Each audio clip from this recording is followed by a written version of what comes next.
Good afternoon, everyone. We are ready to begin the meeting of the Selby and Ainsty Area Planning Committee. And if it were, I'd turn to the people at my right and I ask if you can hear me. Thank you very much. It's fairly basic, but you'll understand later on. The meeting is being streamed live on YouTube so the public can view and listen to the meeting remotely.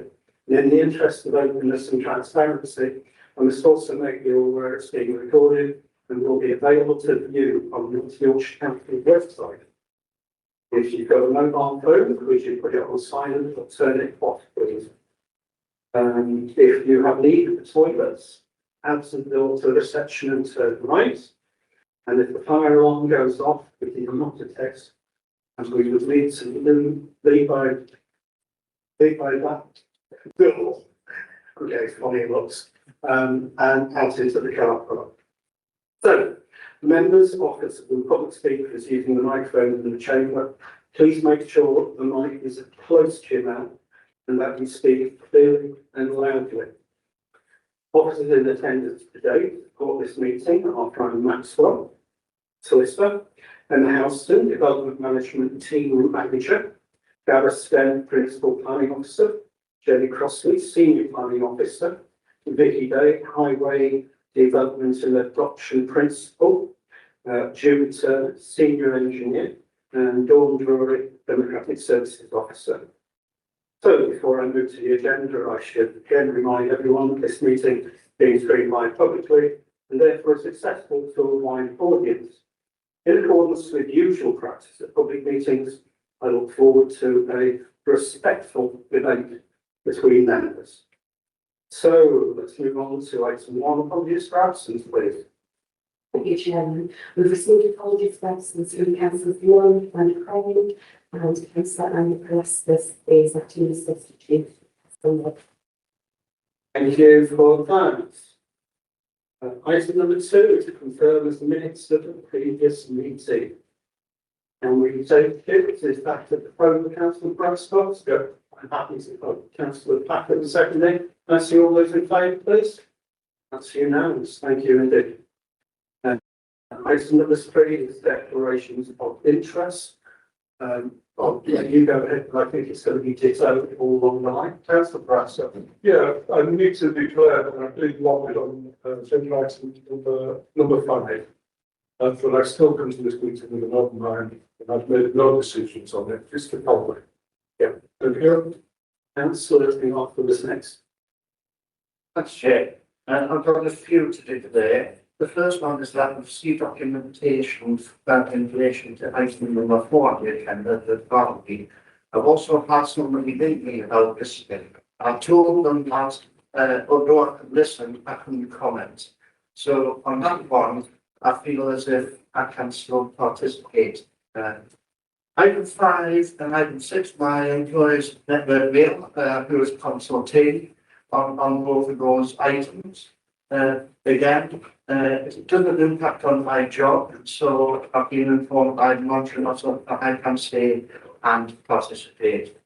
And finally, item 6, a member Selby Town Council, who is a consultee, but from my recollection, I didn't express any view on that matter, so I can still participate. Thank you very much for that. Councillor Warnick. Thank you, Chair. Just to say that I have been lobbying on item 5 also, but I haven't get to know the line. Thank you very much. Councillor Pack. Thanks, Chair. Yeah, I've had correspondence from 2 objectors on the Bartleby one, and I've also had a statement from the applicant on the Kennedy one refuting the agenda report. I think that's it. No, sorry, I had 3 letters on the Bartleby. Thank you. Councillor Shaw. Thanks, Chair. Items 4, 5 and 6, but I'm no interest in it.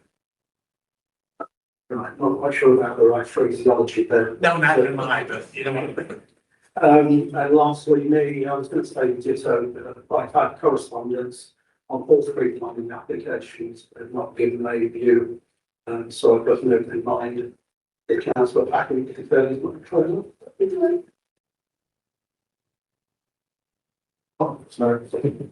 I can't see it. So we let it round in. Right, so let me go back.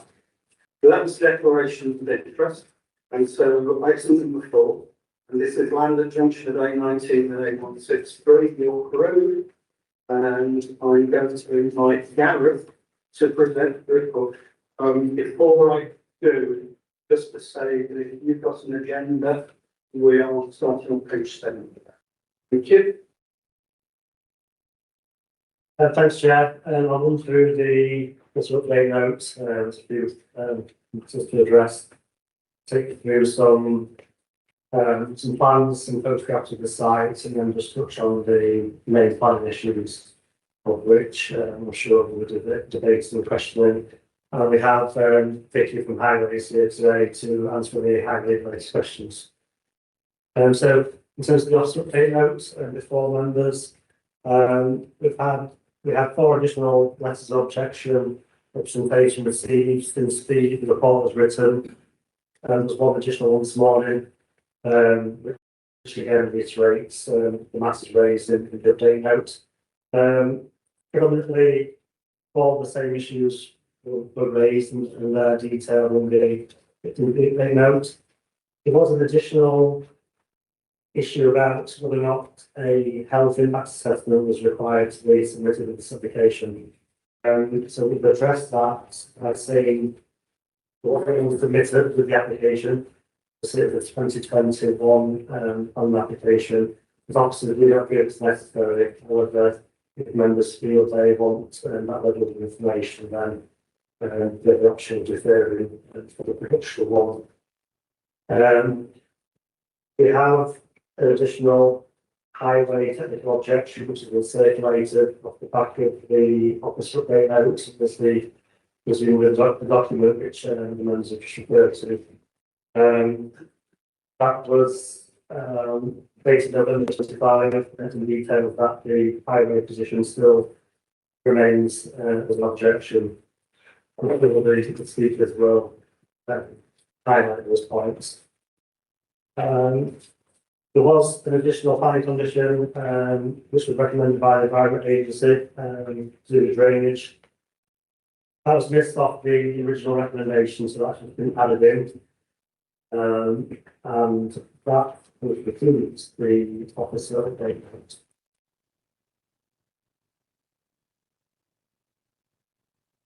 In terms of the site, site lies to the north Selby, the junction of Market Meeting Road and A19 up the roundabout. I'm sure members have travelled along that road, heading north out to Selby, following the more northern villages. So it's a scrub land to the west of the 3-arm roundabout. We've got thirds of residential properties to the west, which extend beyond the village development limits. They were built at the time when we never had a 5-year land supply. So they obviously cause some encroachment to the north. Then you've got residential properties to the south, and you've got the A19 and roundabout junction to the east. To the north is open side, agricultural in nature. The site is currently partially fenced, a group of trees to the south. There's some trees on the western boundary and one mature tree on the northern boundary. It's 0.51 hectares in size, a relatively large site for a petrol filling station. It is access of the main roundabout, and we'll talk about the highway implications for that later in the presentation. This one's zone 1. And in terms of the background of the application, as I said, it's a 2021 application, so the applicants have been working with officers since to address a number of issues really, and they've been somewhat eroded throughout the course of the last few years. The latest one being the objection from highways. Elements which discussed in the report, the main changes have been the HGV refueling elements have been removed from the scheme. There's been changes to the layout, landscaping changes, and then additional information to such ecology, lines, archaeology, drainage, and most recently the safety optimization. So I'll just detail the site plans. So you can see the red line in question is set in from the main highway. You can see that the red line joins the roundabout. We've got York Road to the west, and then we've got Highway Verge, which surrounds it to the south and to the east. In terms of the actual application before us, that is the detailed iteration, I think it's X of the site plans. That just shows you the amount of iterations we've been to what we consider a satisfactory layout. Provision is made in there for you've got 5 valid bays in the northern part, so jet off bays in the northern part of the site. Got 6 EV charging points adjacent to the site entrance. We've got additional parking, which could in the future be used for EV charging. Got a car wash on the northern boundary. Got a delivery bay for HGVs on the western boundary. In terms of its size, it contains 8 fuel pumps, underground tanks for fuel, a substation on the entrance to the site, and then a kiosk, which is a shop, toilets, and small food facility with a back of house shop system.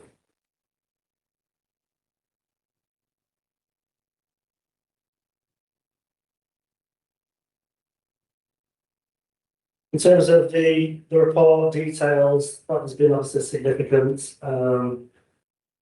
responsive in objection to the scheme. There's been 14 in support. I'll not run through the whole list of objections, obviously they're documented report. The summary concerns over noise, disturbance, pollution, fear of crime, visual impact of such a facility. There's been representations from few competitors and concern from local shops in Barbury to do with the facilities and the size of the shop. So you'll see from the representation that there is a wide range of opposition and support. Some of the support, they welcome the provision of a facility on the edge of the settlement. The representations say people will use it for convenience shopping. It's equally spaced between petrol stations to the north and to the south. But obviously, it's a heavily debated plan application where there's been multiple representations. Obviously, we've got speakers today which expand on those points. I'll just also take you through the principle section. Just focus on the starting point. So there is this application cuts across lots of different planning issues. In terms of the principle, so it's countryside policy area. There is policy in the core strategy and local plan which regulate the development in the countryside. And there is equally a provision which does allow the development of new well-designed buildings which will improve the local economy. That's SB2. SB13 similarly, that deals with basically development in rural areas as such. It's tremendous to consider or not, I consider this a rural area. Obviously, technically it's outside the settlement, however, it's very close to the existing local form. I think most importantly, the local plan has a policy called T9, which is and regulates the provision of roadside facilities. Some of the key attributes of that policy is the requirement to demonstrate a need for this facility. This is more different from the NPPF, It would ensure that new development does not create conditions for highway safety and significant effects on local communities, so there are key considerations. The impacts on the council, the area and design are also criteria 3 and 4 in that particular policy. Then the local plan sets out and core strategy provision for retailing, so that encourages retailing in town centres, obviously less so in countryside policy areas. So the applicants have to demonstrate that the shop element won't be prejudicial to the retailing function of Barley and obviously Selby. That's discussed in detail in the report.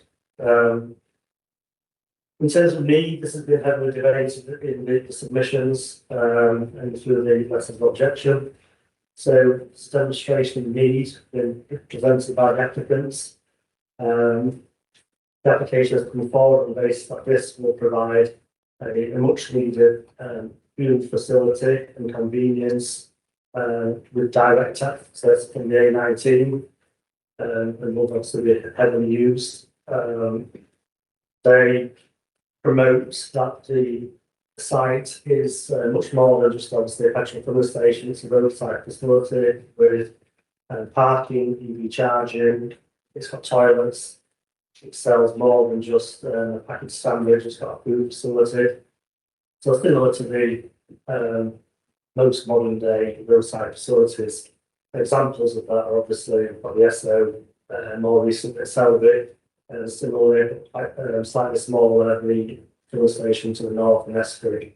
So you've got two strategic facilities, and this is relatively in the middle of both. The issue of need has changed throughout the 2021 position, in as much as the HGV refuel elements has been removed from the scheme.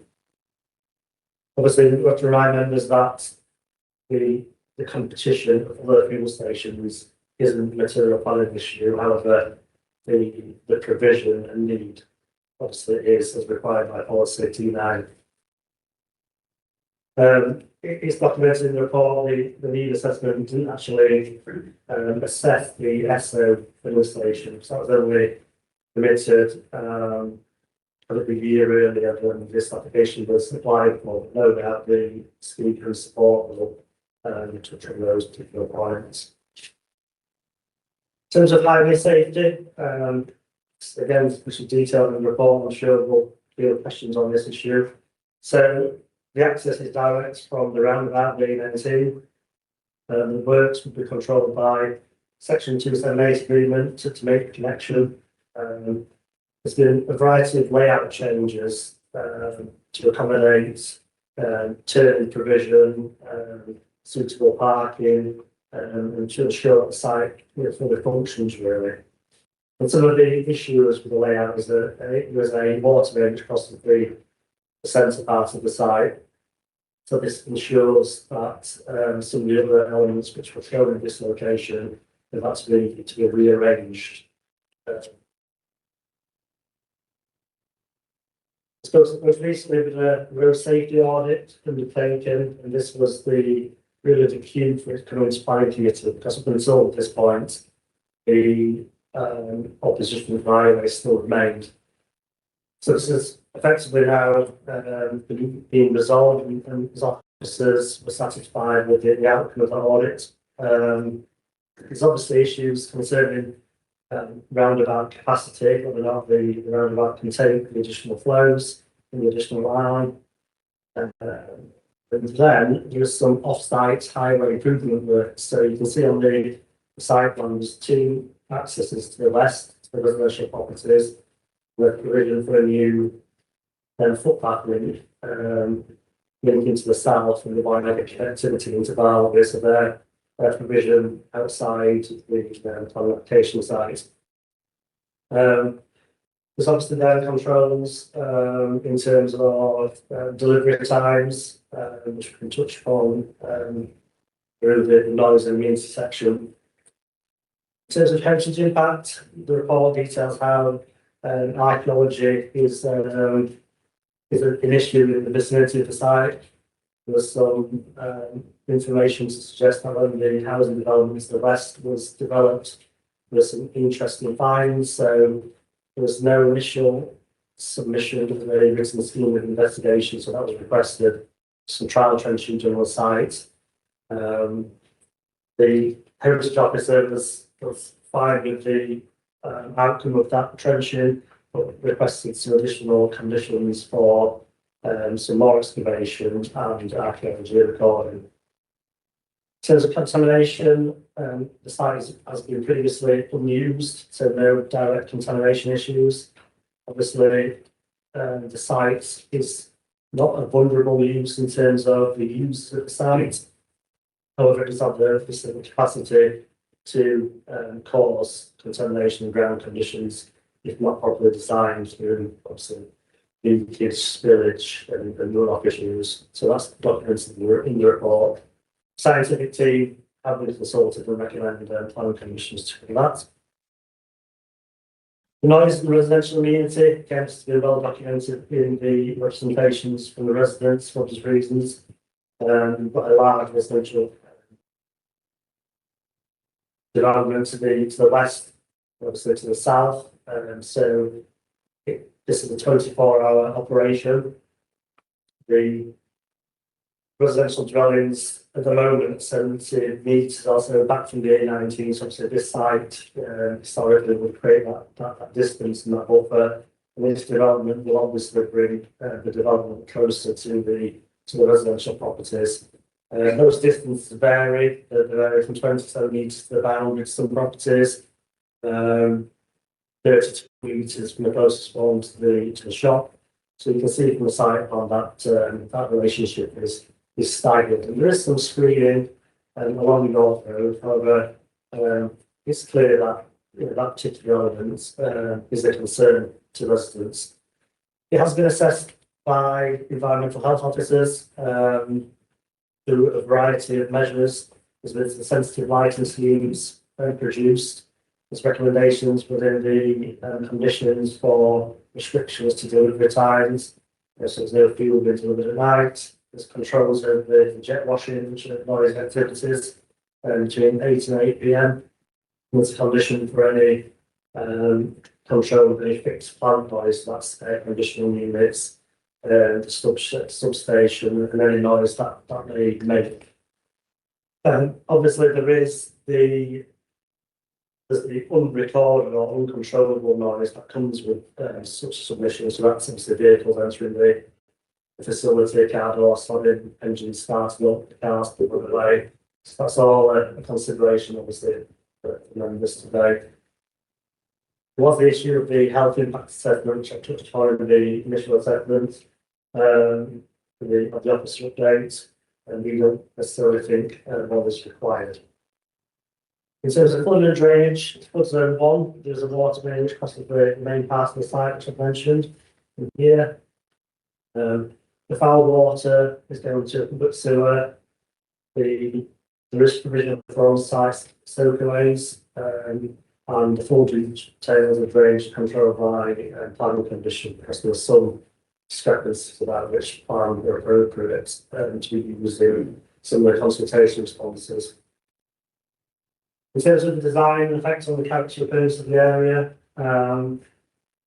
you'll see from the site plan, you can see relation of the properties to the west of the mentioned. So obviously don't consider this significant encroachment into the countryside.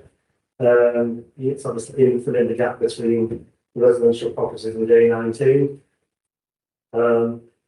The scheme will inevitably change the character of that site. Obviously, it's just no longer scrubland, and now introduces obviously movement, lighting, noise, colour. So it will inevitably change the character.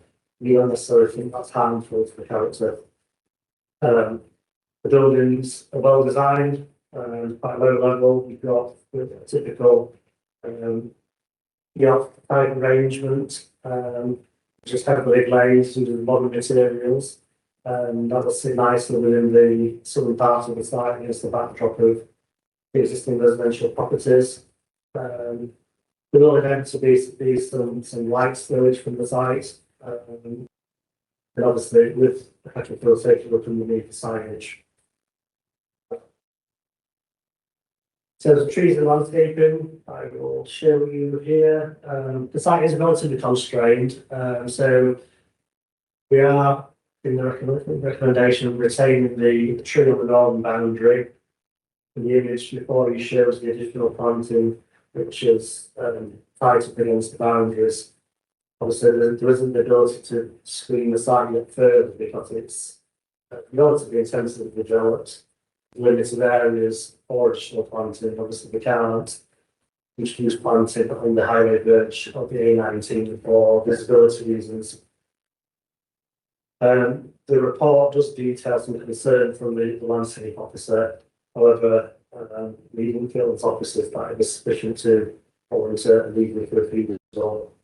In terms of ecologies for the final section, there was a phase one habitat survey submitted during the duration of the application. That denotes the site of limited value. It obviously has some value, and the biodiversity impact assessment recorded a loss of 2.33 units. This predates the BNG. However, we have included a condition for an uplift to be achieved by the purchase of off-site habitat bank units. So that's in the recommendation. Finally, take you through some photographs. We've looked at the site layout. That's the northern part of the site, showing the car wash here. You've got the bays for jet washing. We've got the parking in the centre of the site. You look at the main entrance. You've got the substation. Also, that's some of the parts of the site. You've got the landscaping which is being retained on the western boundary. You've got the underground tanks, the delivery bay. We've got the standard kiosk, so pump arrangement with 8 pumps, and you've got the shop in the southern part of the site. It's that image of the building in question. And this is just a few slides of the equipment, so it's there the pumps. System station on the entrance to the site. It's the car wash facility. That is the jet wash bays, the fencing. And the canopy, which has a ceiling height of 5.6 metres. That's the layout of the shop. So you've got a reasonable size retail area, you've got food to go, and you've got the back of house storage, you've got the toilet facilities. In terms of the section, that's how it would look if you were stood on the A19 looking directly at the site. With the kiosk in the corner, and obviously the jet wash bays. And the car wash, and that's the centre of the site. This image just shows you where the exit points are for pedestrians. So we've got a linkage here, and we've got some new footpath improvement works, which take us through to the main village. So residents or users of the facility can walk to it, and then not walk on the highway road on York Road. So in terms of images, this is York Road looking north. We've got the site. So the right hand side of the image, that's the screen to the south of the site. That's just on the corner to the south. You've got the exit from Barnwell before you meet the roundabout here. And an image from York Road looking at the residential property. That demonstrates that they have some screening which separates York Road from the application site, which is to the right. This is the approach and you're coming from Selby before you hit the roundabout, so the site will be on the right hand side. This is just on the corner looking over the back southern corner of the site, with trees in the background, the ones that should be retained. Again, that's just slightly further from the approach to the roundabout where the exit time goes to the left. And that's really stood more or less on the roundabout and looking at the site, you can see it's stood on partially fenced. That's a view across the site, looking at the residential properties in the rear background. And that's just north of the roundabout, looking back, looking back on the site to the south, the application site on the right hand side. And it's a similar image across the site. This is one of the images where the site notices were posted from the residential properties to the west. And this is one of the cut throughs which leads into the residential developments. And similarly, that gives you a feel to that's the landscape area you can see on the main plan, which is the circular shape, and that's another route, the most northern route into the site, the potential access points. And that's just looking over the northern part of the site back into the A19. So that more or less concludes the presentation. I think the conclusion is that it is a finely balanced recommendation. The report picks up on all the relatively detailed planning issues. We have been working with the applicant for a number of years to address some of those concerns. So the recommendation is for approval, Chair. Thank you very much for that comprehensive report. Do we have any questions for the planning officer or the highways officer, please? Councillor Rothford. Yes, Chair. I'm looking at the diagram on page 9. Of the entrance and exit around the roundabout. I'm looking for a slip road. Is that a slip road?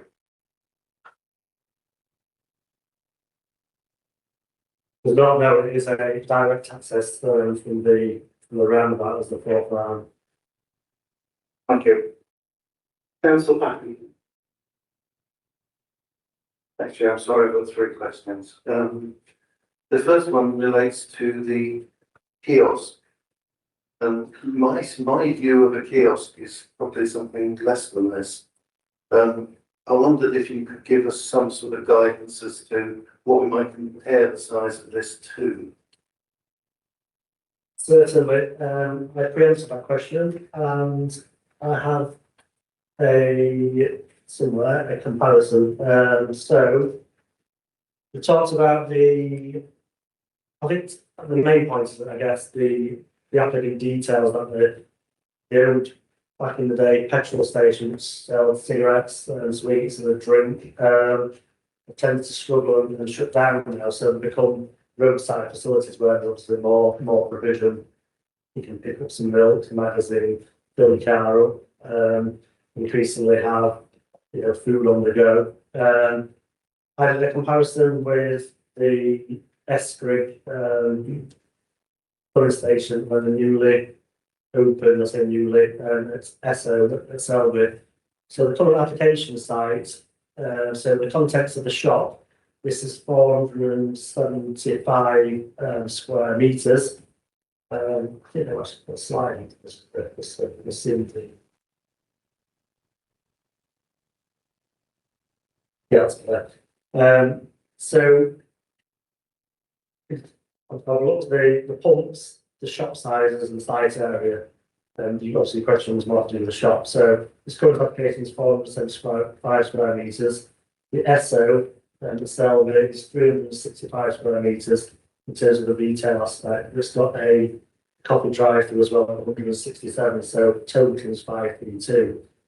So it's slightly smaller than that, so probably in total. The S-Grid one is 430 square metres in total, so this one is larger than that in comparison. I mean, yeah, at 475 square metres, it's a relatively large facility. I cannot tell a lie of this on research. I believe it would be about the same size as the Tesco Metro, something like that, or the same. The Express, potentially. Express. Yeah. Yeah. Yeah, it's obviously very different in size depending on but it's that type of facility where you obviously be able to call in and grab more than just a pre-packed sandwich. I'm gonna just nip in it, but councillor Packer sort of finished the question mine's going to ask. You used the word kiosk. As far as I'm concerned, it's not a kiosk. A kiosk, many years ago, when I worked for another company, a kiosk was basically the size of a loo. And all it had was a till. And even then, they may not have even sold cigarettes. So in no way can this be described as a kiosk in a shop. And I think the other point there was that it's twice the size of the shopping market. Anyway, I just wanted a clarification. So would you agree it is not a kiosk? Yeah, I think the terminology used by the applicants, obviously, I think historically used to be called kiosks. I think the plans do denote it's a proposed shop. So yes, it is a retail facility. That's good. But back to you, Ron. Thanks. I won't bother on that. I'm going to come back on that later. Right. The next one I'm asking is on 2.8, paragraph 2.8. Now, on paragraph 2.8, you indicate that there's a level of objection which implies that that's a material consideration. It's not, is it? No, there could be one detailed objection, so I think it was more to do with the, so it's not to do with the level, it's more to do with the contents and content raised. It's obviously significant in the wider sense, why it's been brought to planning committee as well. Rather than significant representation. Yeah, sorry, the reason I raised it is because you do actually do use the level. Yes. One final question, and that is that parish council in their comments on page 12, and I think it's probably for Vicky, they say that the roundabout that this is served off is the minimum size for a roundabout on an A road. Is that correct? Well, the thing is, we've done a design check on it, so and it is sufficient for an additional harmony. I really wanted an answer as to whether it specifically was the minimum size for a roundabout on an A road. It would be difficult for me to answer that, but I can tell you we have checked the dimensions and it does fit. Then we will be able to put an hand on it. I assume you don't actually know the answer. Or yours here, Councillor Shaw. Yeah, I mean, a couple of things. One, the York Road, the dog York Road, there's no illumination of that at all. I mean, don't get me wrong, but it's outdated, but I presume there isn't any one post any lighting or anything. No, I believe that is correct. That is the images of York Road looking back. So if there were any light, it'd be obviously near the residential. Yeah. So yeah, unilluminated. The other point is, does the canopy have to be 5.6 metres or 80 foot high? I mean, just to define a bit, the SO station is not in Selby, it's in Brighton. I can assure you it is because they got all the sale money and the 1.6 money. And if it's in Selby, that's fine. It's not Selby should be up to the bypass, but it ain't. It's Brighton. You just need to keep in mind that Brighton's got 2 petrol stations. Yes, correct. I think yes, and you assume it's so, don't you? I mean, that there isn't. In terms of the height, currently the 5.6 metre canopy height is the standard height to allow certain slightly larger, higher sided vehicles, which are not HGVs. Yeah, so box vans, Luton vans. Kiosk. I didn't look. Yes. The public phone route is a kiosk. Okay. A public phone route. Telephone is a kiosk. A small structure providing information or displaying, but particularly in Turkey, it's an open pavilion somehow. It's not what it's not. Thank you for that. Councillor Warner. Thank you, Chair. Can we go back to the slide, Gareth, that had the residential properties where you said you could see the site and there is some screening? Yes.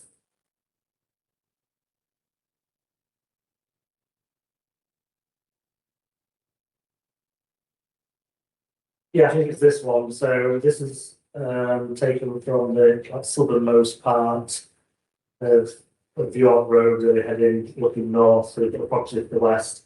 The trees on the right hand side are just on the border of the application side. What I was referring to when this development was permitted, some of the hedgerow was retained, so it's a sporadic hedgerow of trees and some gaps and some public entrance points really. So obviously that's taken about a month ago or so, so not really in leaf. So can I come back to them? When you use the phrase sun screening, are you saying it's adequate screening? I think, I mean, that's just like obviously existing screening. I think we've got to remember that now, obviously, those residential properties don't have the right to a view as such, and this doesn't necessarily, this development doesn't have to be screened. But the key consideration is the more screening that boundary has, obviously the impact of the petrol station visually will be diminished, won't it? And you'll see, you know, filter out some potential to the noise, some of the lights, and that visual impact will be less than. It's difficult to probably put to say it is sufficient because in some areas some of the properties don't directly look at certain elements. They look over the shop, or there's slightly more screening in that corner of the site. As you head north, less so because it's more apparent and open. So it's clear that some of the residents to the west, which face York Road, will obviously they currently look over a sporadic hedgerow overlooking scrubland, so that will be developed with a parking area and a you know relatively intensively used site. Can I come back? Please do. So I'm of the opinion then, even if there was additional screening, it wouldn't screen light on lampposts, basically. And so that would be a concern to me. I've read the report in terms of light. One thing that I have, an additional question relating to light is that there's quite a bit of information in the report and from the protesters or objectors about the impact on wildlife in the area, etc. I can't see in reference to a bat survey.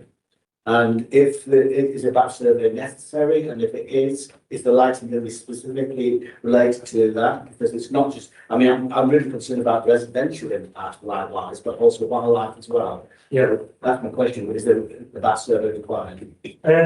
so the issue of bats and the wider ecological implications were picked up in the preliminary ecological appraisal. Generally, you obviously get bats when there's more trees on the site, obviously they utilise that. The ecologist was concerned that the York Road is obviously like a not intensively used site. It's a potential for a green corridor where bats would obviously navigate up there. So they were concerned about potential light spillage. We got to the point in the recommendation that there is some provision for new planting on the western boundary. It probably would be difficult to totally rule out any spillage beyond the site because there is those residential puncture points, so obviously there's no screening there. But the ecologist was satisfied that the scheme generally achieved what it can achieve really. There's no ability, if we were to, if the site was wider, then you could probably have a 5 or 10 metre additional tree belt to provide a level of screening, but just narrowness, there isn't that provision really.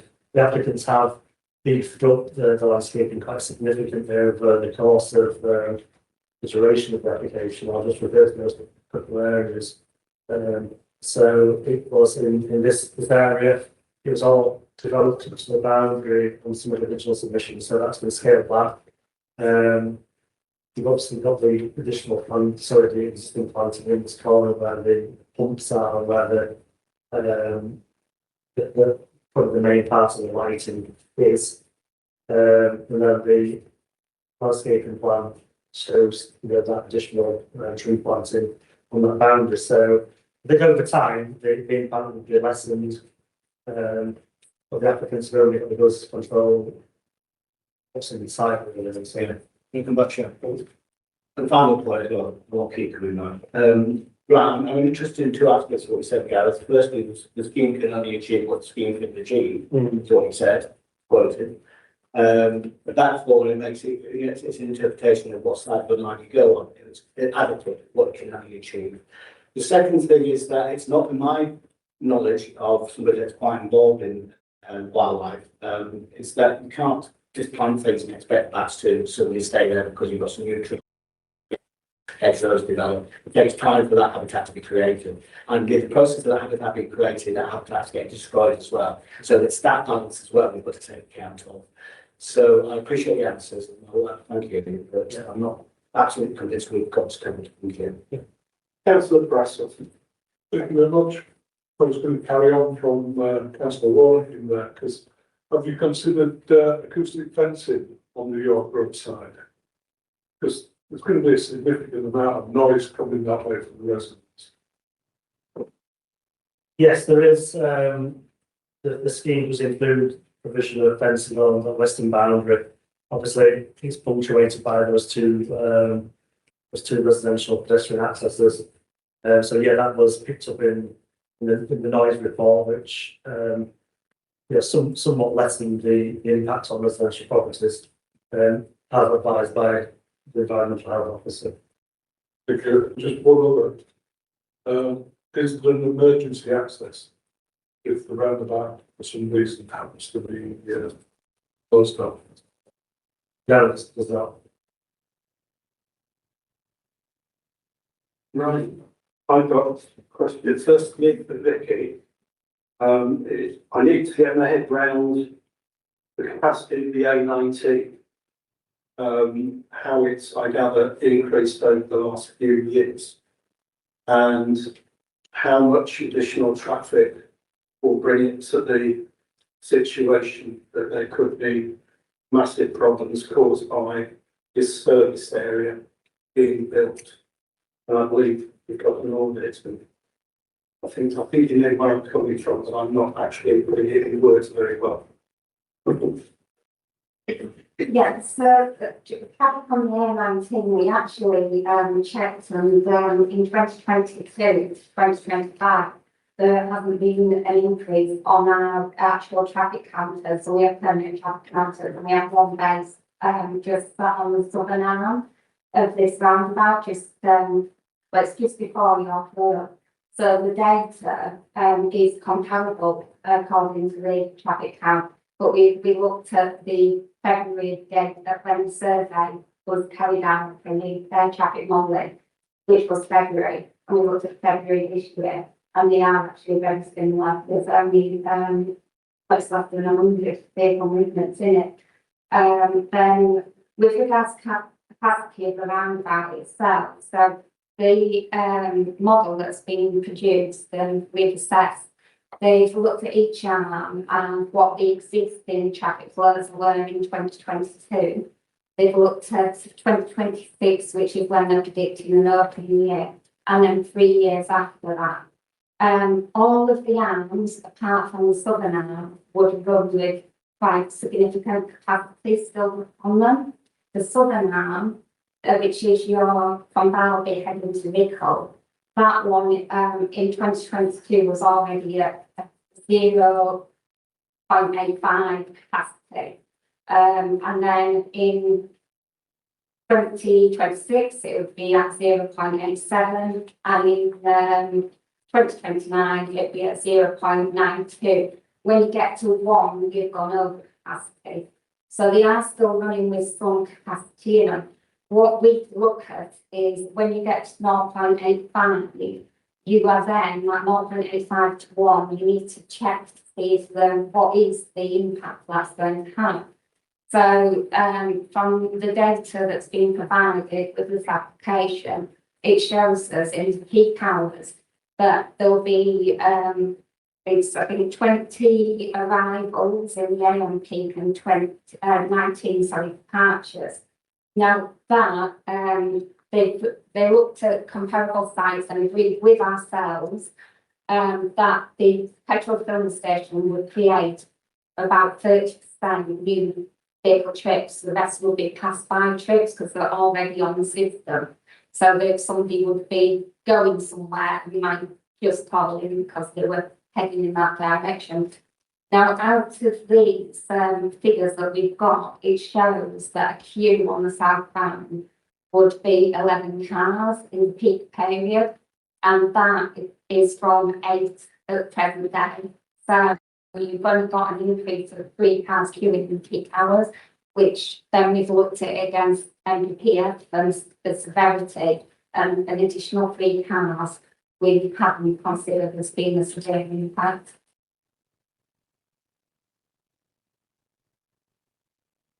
Yep. Right, so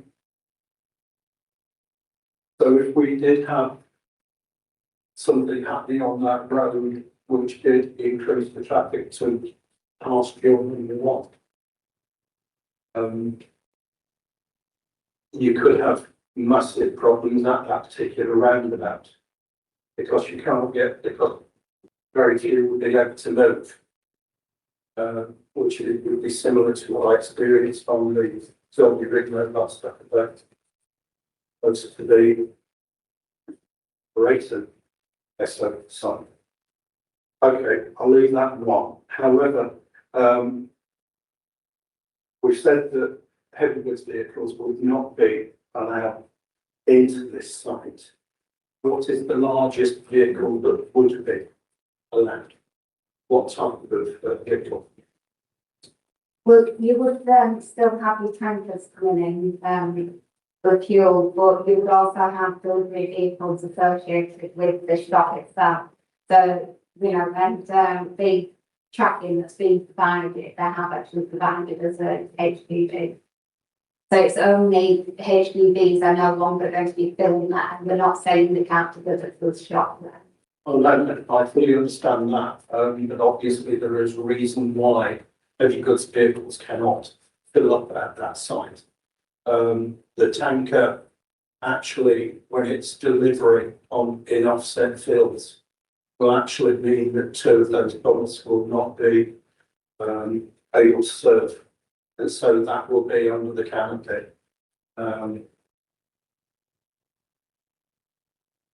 Yeah, my mind's gone blank now, so I'm still not right. Okay, oh, sorry, it was, yeah, I'm still, I haven't got my mind around the biggest vehicle that will be able to fill up. So presumably it's going to be a box now. I'm sorry. But no, with it, I don't know the categories or whatever. Yeah, so a lithium van would be able to deal with the actual points. And those are bigger than transits, so they are. Yes. Okay, I'll leave with that because I think I'm beating myself up. Right, any more questions? Or no? I think Councillor Shaw. Yeah, it's talking up from beyond. So HGVs won't be able to go in and get fuel, but HGVs will be able to go in to put fuel in the big tanks. Yeah. What's stopping HGV going into our sandwich areas? So will there be signage across the road saying no into that? And what is the speed limit on the road into the site, and also the speed limit on York Road? Are they both 60s? I think the speed limit on York Road is 30. But on the A19 is. Well, I had a look on my favourite place called and there's no road sign, so I presume it's not speed. Well, York Road itself, though, even where the residential part. Oh, well, the residential place. Yeah, And then when the kids are going to be crossing the dark road. Yeah, but at night, it would have to have some lighting, and that is one of the conditions that they would have to come in through section 278 to put lighting in because of the pedestrian crossings that are going to be there. We're going to screen the residents from the light that's coming from the development, but we're then going to put street lighting on York Road. To light York Road to allow people to go across. It bit perverse to ask how we're going to screen the lighting from the television, from the street lamps to start going into the houses. Now we're going to be asking for that road to be reduced down to 30 like the rest of it. Because if not, it's 60. No, it I is think, okay. I'll stop you there. I think you're talking across both, do you mean the N19? No, A19 is 60. Yeah. Your club behind the site, Yeah, there's going to be pedestrian access to the site. yes. It's 13 Barley in the village where the house, once you come off, I can't find anything on there that says that's 30.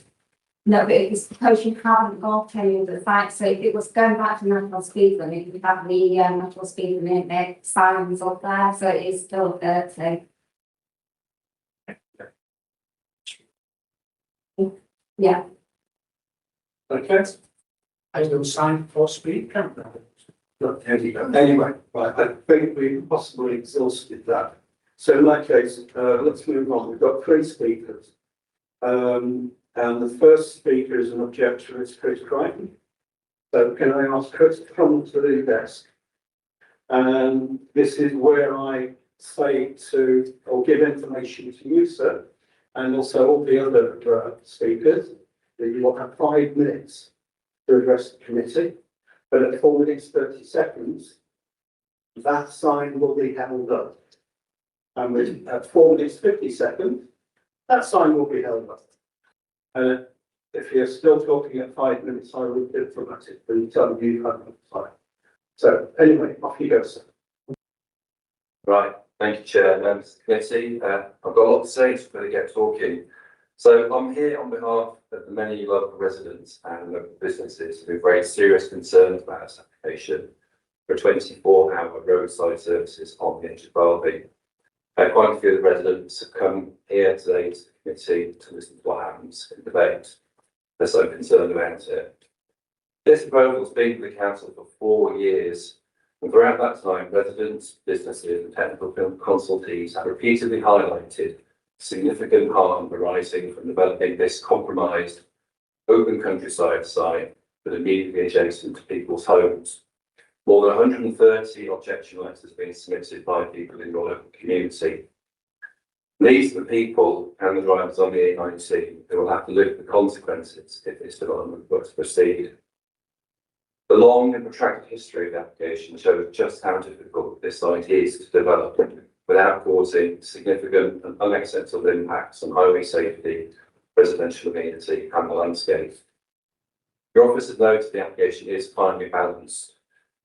I respectfully suggest that when weighing the very limited, if any, benefits of this proposal against the clear and substantial adverse impacts, the balance falls firmly on the side of refusal. Let me just briefly highlight the 4 key issues that I think would justify a planning refusal. Number 1, there is no demonstrable need for this development. It would merely duplicate the existing roadside facilities in the area. It introduces a large out-of-centre convenience store, as discussed before, into kiosks, a supermarket potentially. This would undermine existing village shops, which has been evidenced by detailed objections submitted by the owners of the Budgeon store in the village. This level of commercial development at this location is also likely to increase antisocial behaviour at this end of the village, which is already a problem for people living on the Garfields estate. Second reason, the scheme would create serious highway safety risk. To both the heavily trafficked A19 and the quieter York Road, which is a national cycle route, the stated and written objections, the transport assessment is based on COVID period traffic levels, which were significantly lower than today. The proposed roundabout design with the new fourth arm fails to meet national design standards. The internal layout is cramped, leading to likely congestion and potential queuing back onto the highway. Highway safety is simply something that cannot be compromised. Reason 3, the development would cause unacceptable harm to neighbouring residents. This is a 24-hour operation, constant lighting, noise, traffic movement, right up against people's homes. Something that hasn't been considered in the application is customers and staff are likely to use the old York Road for parking up and accessing the site. The applicant's mitigation measures are simply not sufficient to protect the residential amenity. Mentions being made of the acoustic fence, which would run along the old York Road. That would be 1.8 metres high, but it's got 2 big gaps in it. So how can it be an acoustic fence if there's 2 big gaps in it? Reason 4, this proposal will damage the character of the countryside and the village. The site forms an important gateway into Selby. This development with extensive hard surfacing, lighting and signage would have a significant adverse impact on the landscape, in complete contrast to the well-landscaped Barley Fields housing developments, which is an attractive edge of village development. And I note the council's own landscape officer has acknowledged that visual impact remains still to be a concern. I think the photos shown earlier by the planning officer were perhaps a bit selective. If you were to look at the north part of the site, there are no existing trees that screen the site from the residential development. So in conclusion, this is a proposal with clear harm, no proven need, and no policy support. It conflicts with your local plan policies T1, T4, T9, core strategy policy SB14, as well as paragraph 116 of the NPPF. The benefits are minimal, if any. The impacts to your residents, the highways, and the landscape are significant, adverse, and long-term. I respectfully urge you to refuse planning permission. Thank you. Thank you very much indeed. Second speaker is the divisional councillor, Councillor Stephanie Duckett.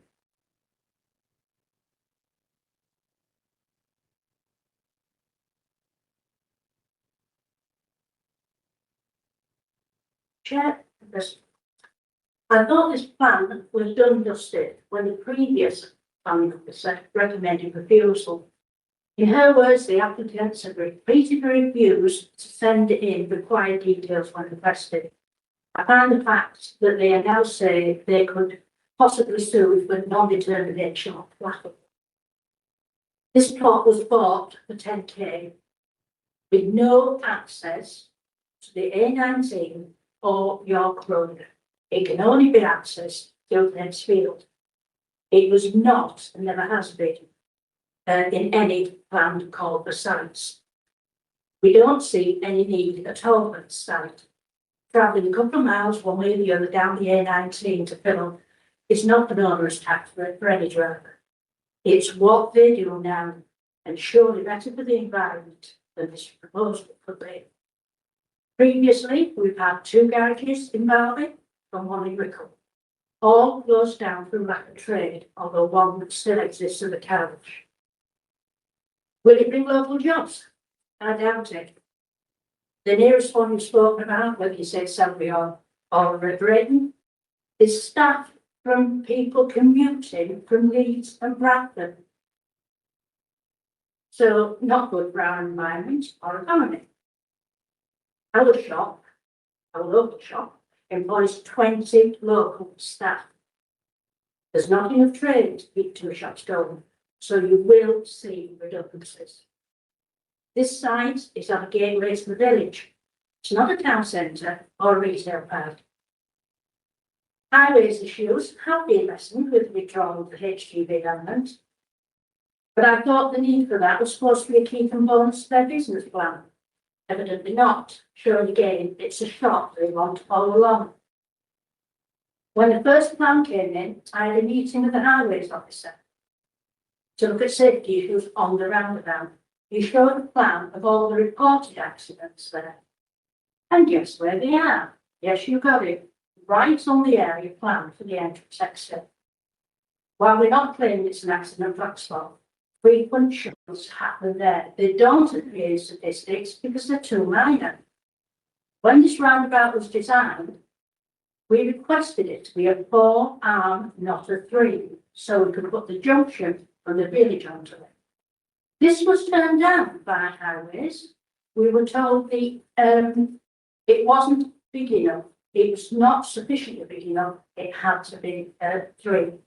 Hence the arrangement we have, where we have a junction almost next to the roundabout, and a turning lane. If you're coming from York, that only takes 3 cars. It's quite normal to have to continue down the A19 because that is full and you can't sit there in the middle of the road. All the traffic has to use a roundabout. If you come out to the north entrance of the village and want to go to Selby, you have to turn left round the roundabout and back round. The volume is increased on that road. Anybody knows me can see that. So if we can't have a footpath to serve the village, why is it suddenly okay for a business to put an extra pressure right onto the roundabout? The very homes who've built and paid for this roundabout are the ones that are most affected by the noise and light pollution. Also the increase in asphalt, which will affect them. You've got a fast food outlet, you get teenagers, we already have the problems.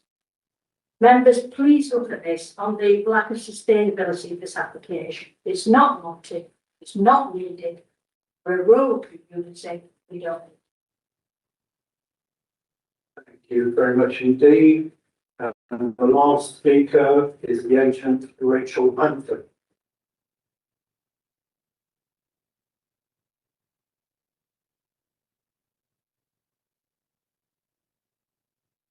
Thank you, Chair, and thank you, members, for the opportunity to speak today on behalf of the valuable report regarding our planning application for a new roadside facility on Scud Lands off the A19 to the north of the Selby. This location is ideal for a modern roadside facility. Positioned right where the A19 and the A163 meet, it is perfectly placed to serve traffic on both parts of the strategic road network in a safe and efficient way. The scheme directly supports national objectives, including the Department for Transport Circular and the UK government's Road to Zero strategy, in which EV charging plays a central role. From day one, the facility will provide 6 fast charge spaces with scope for significant expansion through a dedicated EV growth area, ensuring the site can evolve alongside demand and remain compliant with emerging national expectations. As set out in the office's report, the application is supported by the relevant consultees and is recommended to you today for approval. While we acknowledge the points raised by the objectors, there is a very clear need for this development, and its offer is distinct from an existing provision.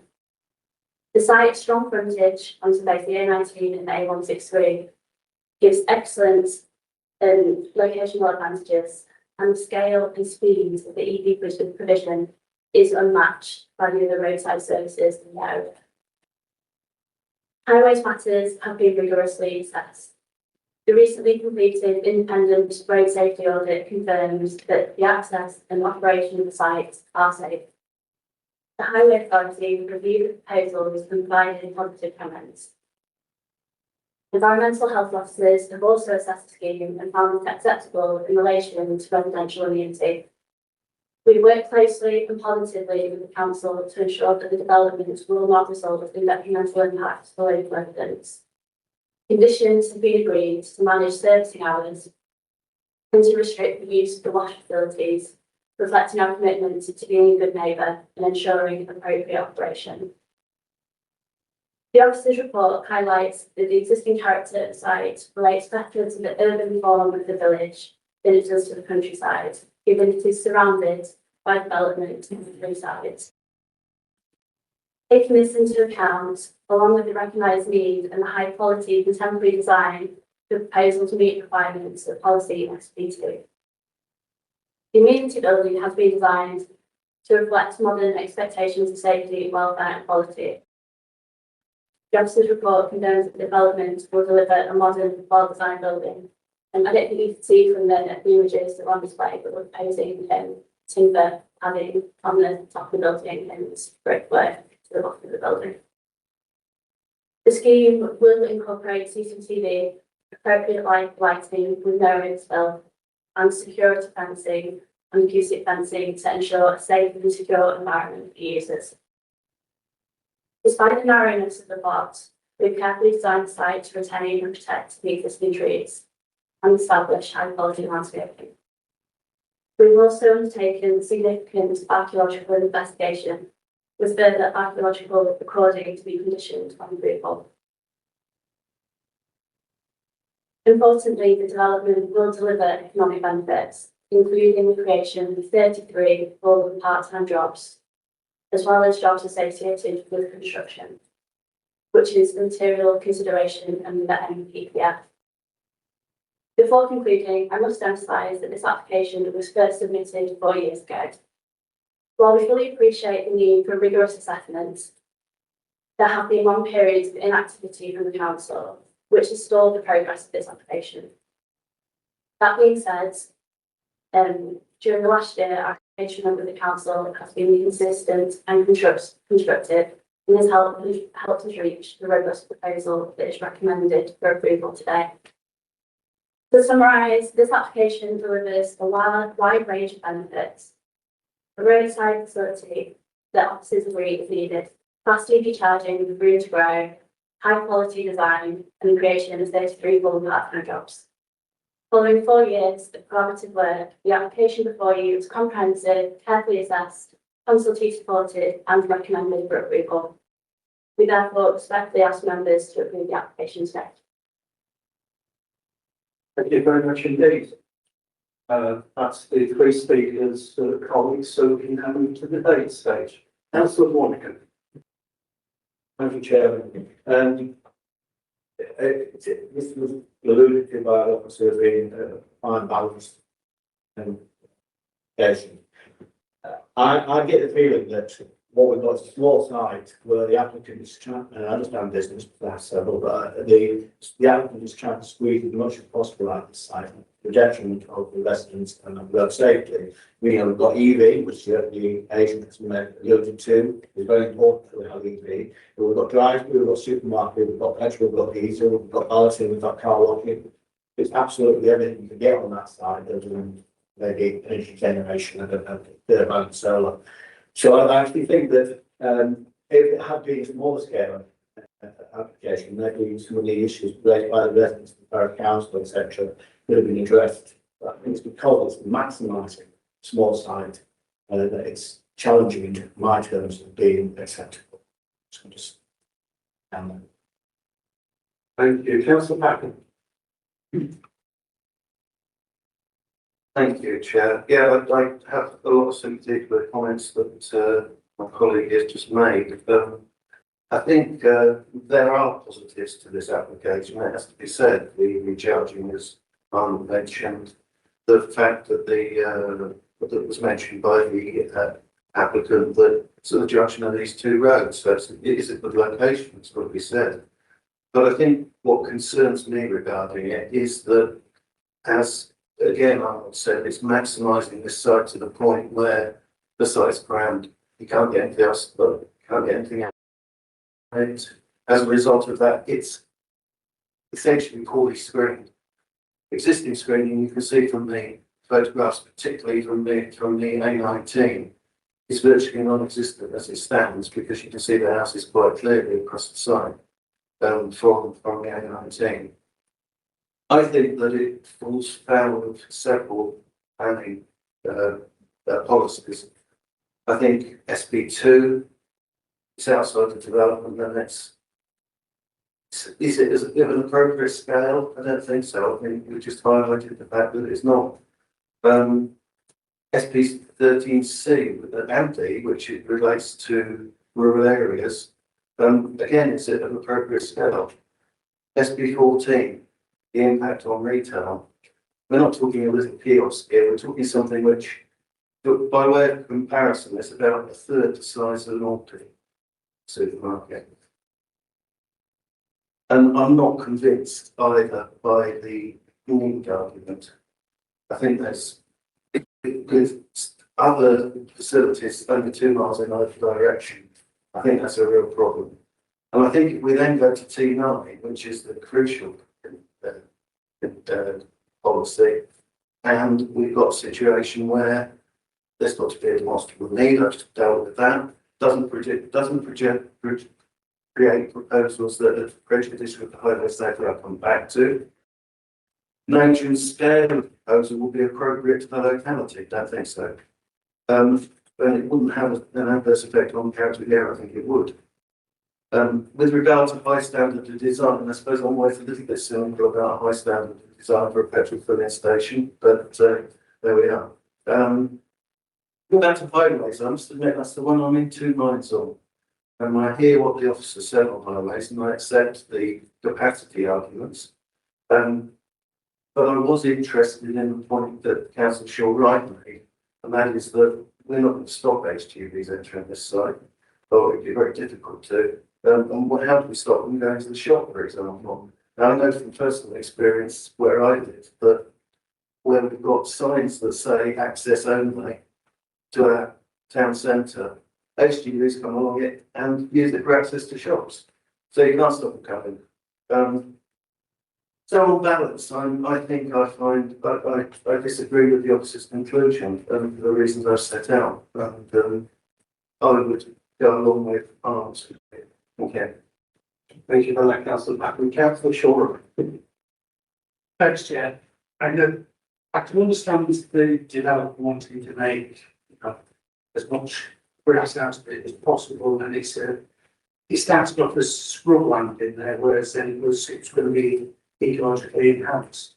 I had issues with EV chargers in that most people I know who have EV car chargers at home cost £20 a month to charge up their car for quite a long journey.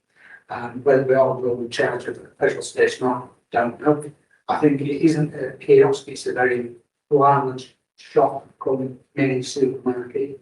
I have serious issues about the safety on the roundabout.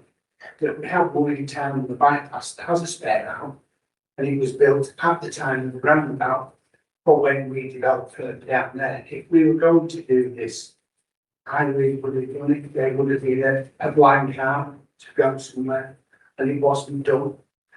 I've got serious concerns about road safety on York Road and the amount of lighting that required, the speed reduction, or else all we're going to do is cause problems. And I think everything added together, I'm backing the other two to my right and probably the third the problem. Thank you for that. Councillor Arthur. Yes, I'd like to agree with what my colleagues have said. In addition, going back to the roundabout, the road entrance around the roundabout is close to that of it's very close to the entrance to the roundabout from the north, go to the north, along the A19 and from Wildby Village. So that's a concern.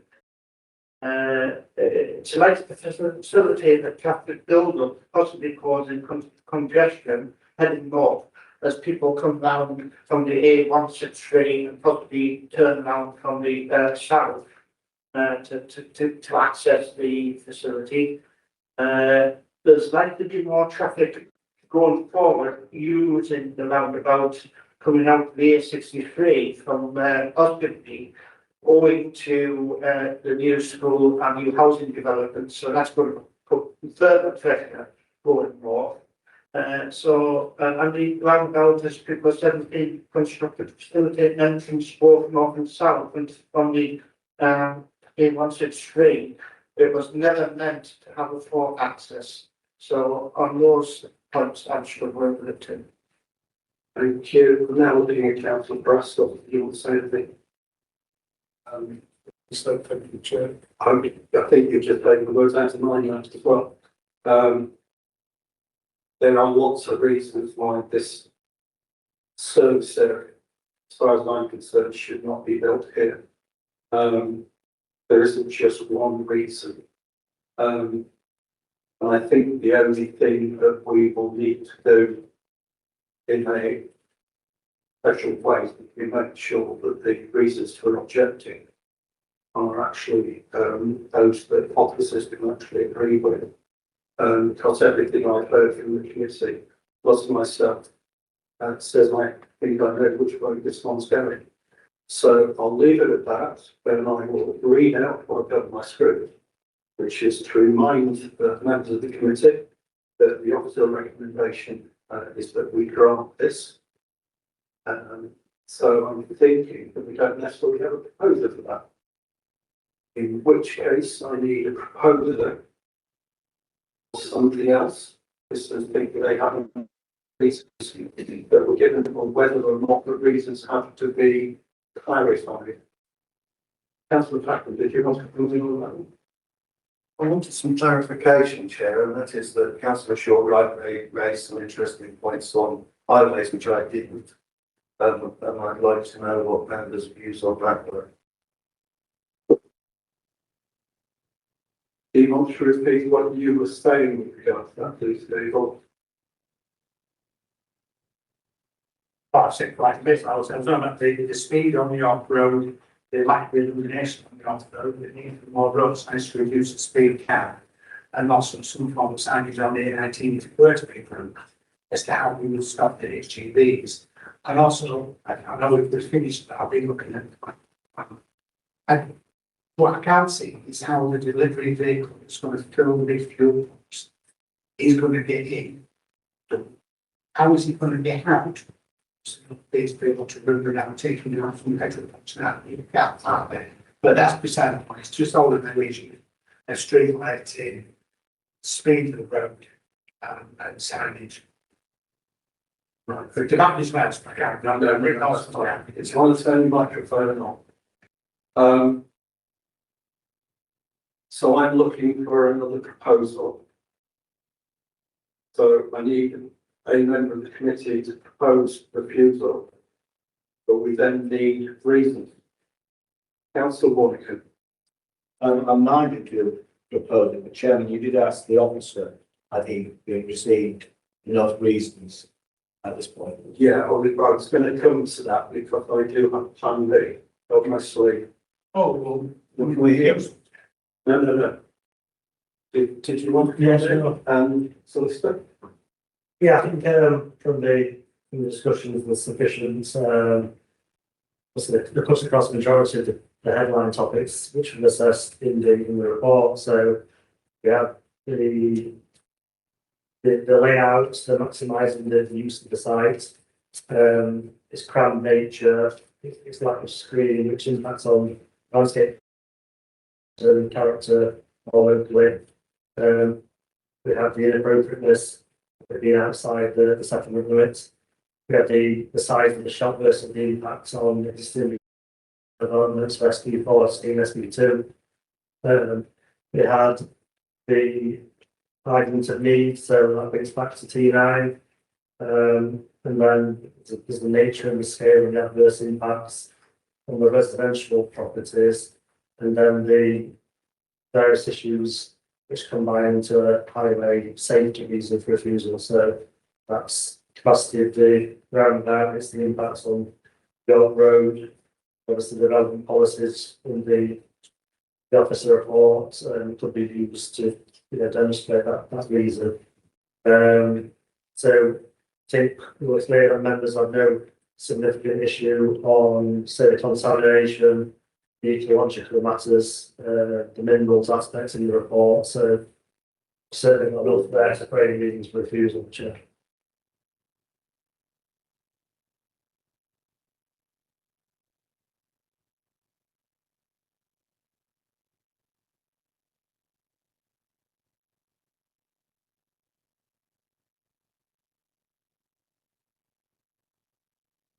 I think this is where I tell you about my plan B. The council solicitor is saying that we could refuse it, but then delegate two officers the reasons for refusal based on those. Because many of you will understand that if you put a staff gun down, you can put down a dozen reasons. The 6 of them are going to be iffy, but you need to have solid ones.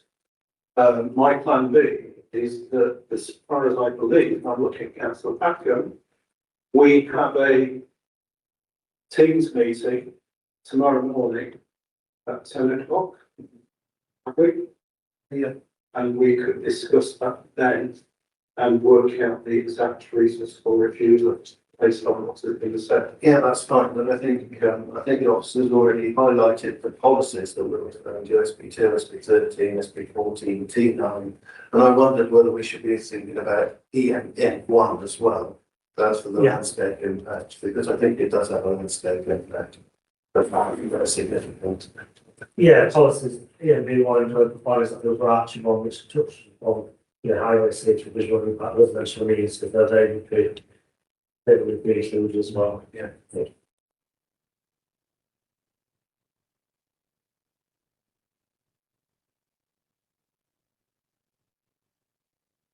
to say. So I think what would make it clear is if there is a minority proposal, I think Councillor Ward can get reminded to refuse. If that's how the seconder, then would have with that a delegated authority to officers to consider the reasons that you have given and work up those together in consultation with the chair and the vice chair. So that would be delegated to them to work up. And then once we're happy with those, officers would then issue on the mind to refuse. Were you seconding that proposal? Yes, I was. I'm just slightly concerned. I think we should make sure that the members that, if they are voting for that, are clear that the refusal reasons will be based around the policies that we've already discussed. Councillor Ward. Thank you, Chair. I'm reassured about the polling process and the way things are done here. I do think though, Gareth, that maybe I don't have a policy number, but I think could we look at considering ecological reasons I've highlighted? So I think there's an argument there, but obviously we don't think so, and I accept that, but let's at least look at this. I'm happy to move refusal on the basis of what's been discussed, Chair. Or if you are, and I go to Councillor Packham is happy to second. Yeah. Councillor Parscus, if you want to say something. Well, it's moved on slightly from where I was 5 minutes ago. I just wanted to see if members wanted to consider deferment. But it sounds like they're minded for nothing to be done on this side.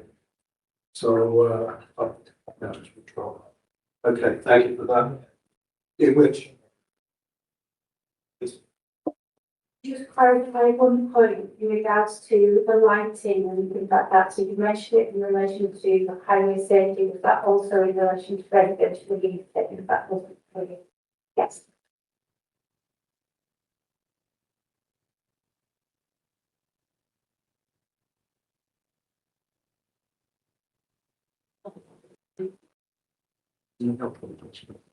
Yeah, I think there is a residential amenity issue. I don't just necessarily relate specifically to lighting.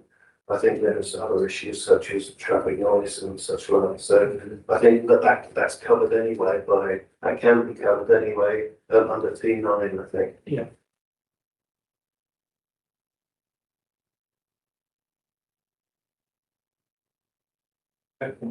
Yeah, I'm not happy with that, so let's go to the vote. And I see all votes who are minded to review. Thank you very much. That is unanimous. That application is a minding to refuse.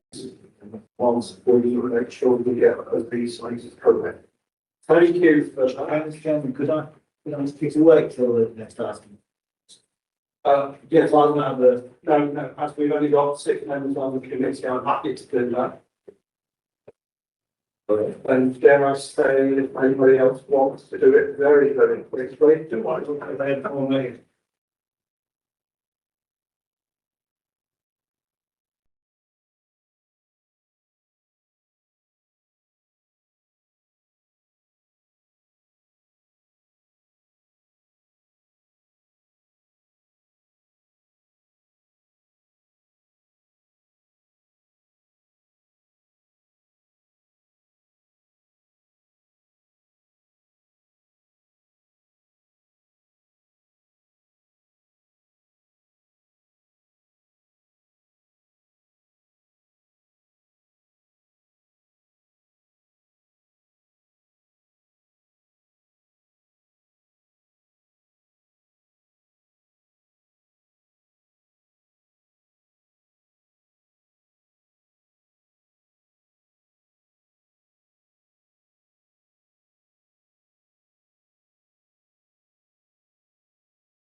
two on the agenda. This is an application for full planning permission for the proposed erection of 15 units. Used within class E3, B2, B8, and F2 with ancillary offices. The erection of 5 units within class E and F1 with ancillary outdoor unit space, an open storage block, an EV charging station, parking provision, a new access road from Wheeling Road, internal access roads, and associated infrastructure and landscaping at the former Kellenwood Colliery. The application has been reported to committee as the corporate director of community development considered the application for significant planning issues.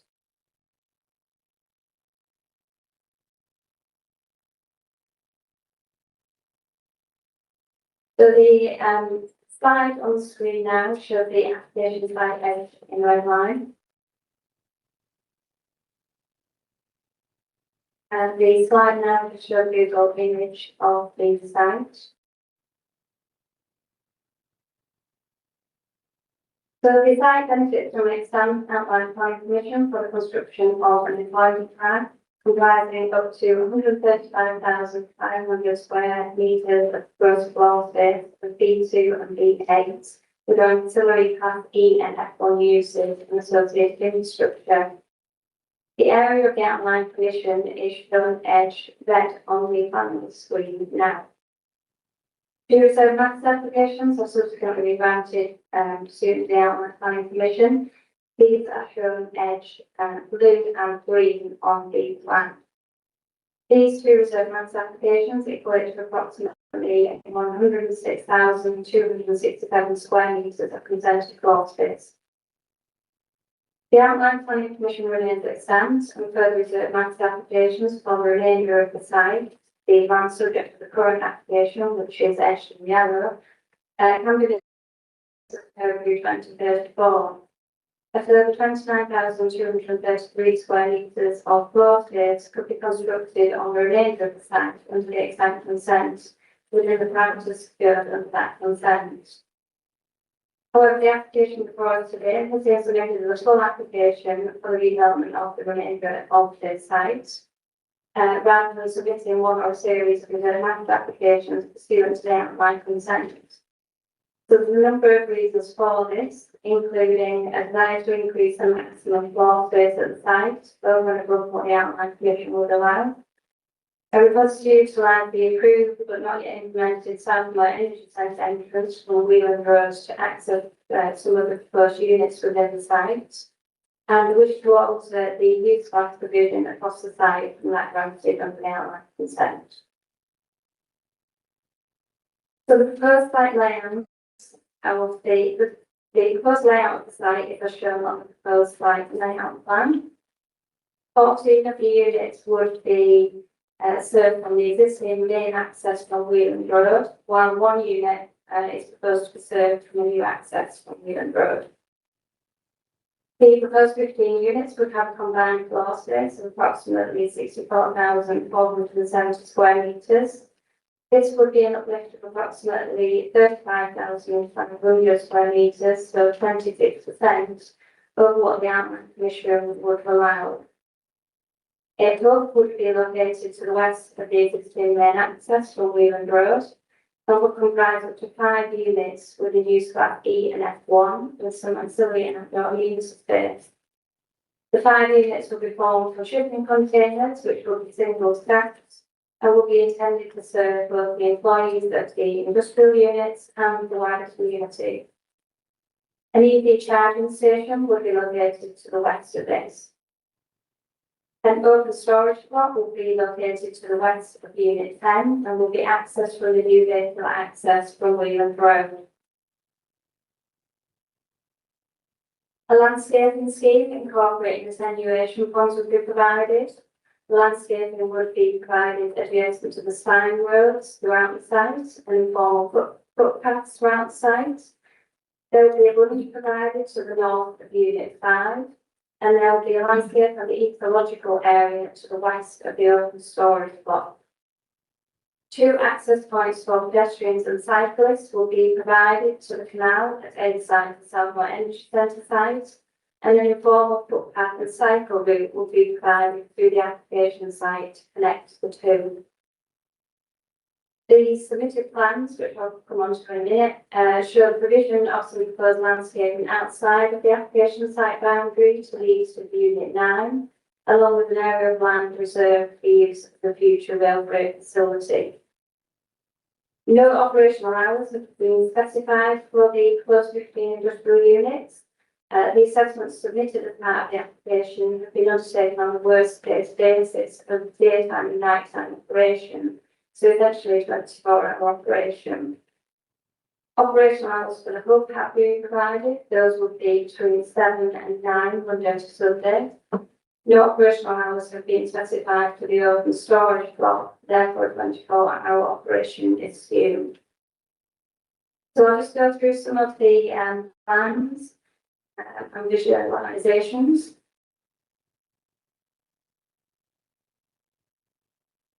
So this is just a look at some of the areas of the sites. This is the existing site entrance off Wayland Road.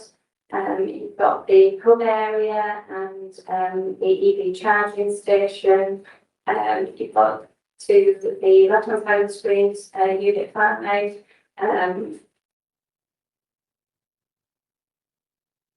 In this image, you've got Unit 6 and 11. So you've got the existing spine road from phase 1 to the right-hand side. And units from phase 1 as well to the right-hand side. Should go in order of Unit 5 and Unit 12, so it's going along one of the internal spine roads. This is showing the new access from Wayland Road, so what we've referred to as the end from waste access, which has not yet been implemented.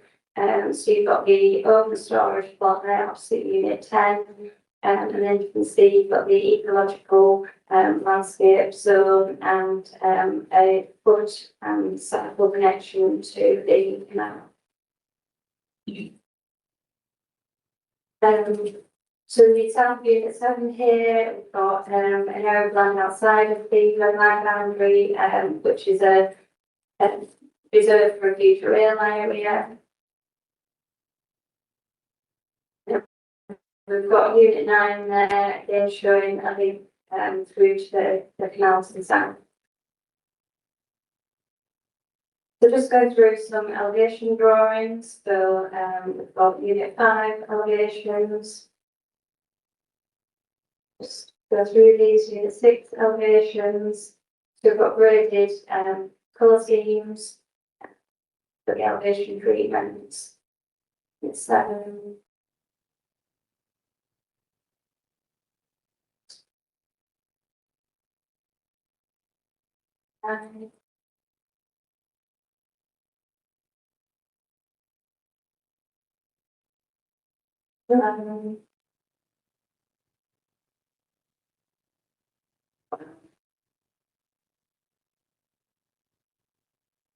So we've got the those were an image of the hub area towards the site entrance. So this is showing the shipping containers that will be classed and sited there. So these would contain a number of E and F1 uses. There will be cycle storage and outdoor amenity space, and then adjacent to it would be an EV charging station.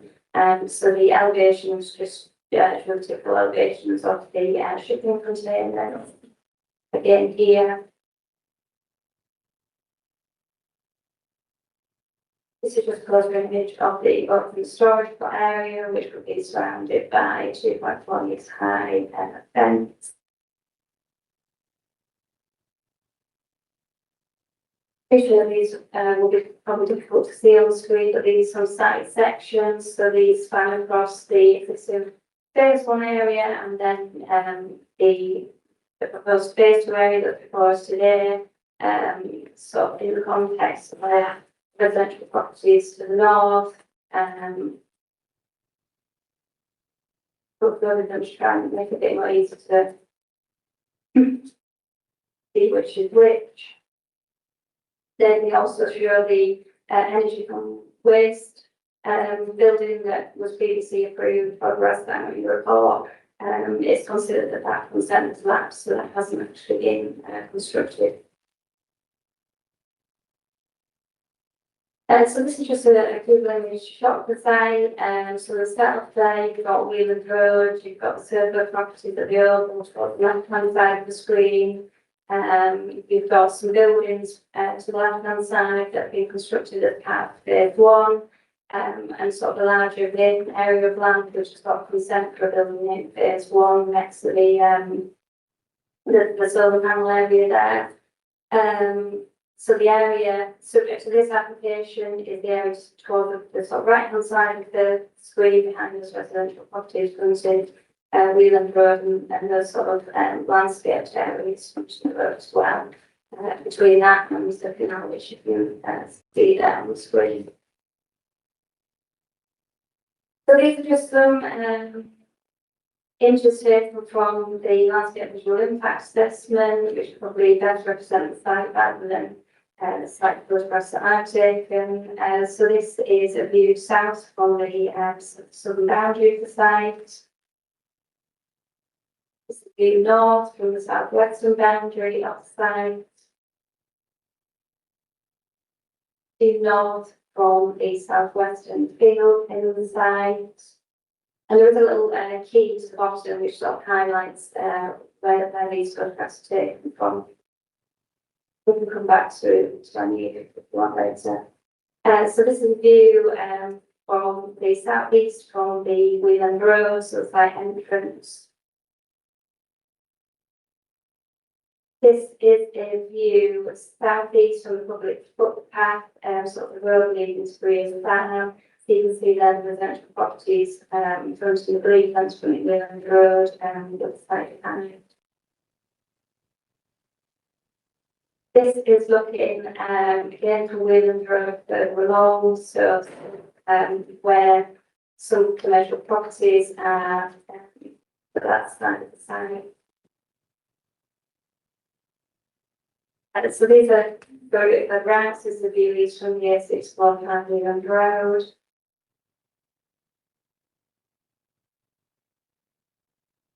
This is out towards the River Air, looking back towards the site. There's a dotted line at the top of the screen that shows sort of where the site is. This is looking from sort of like the entrance to the canal from sort of the lane.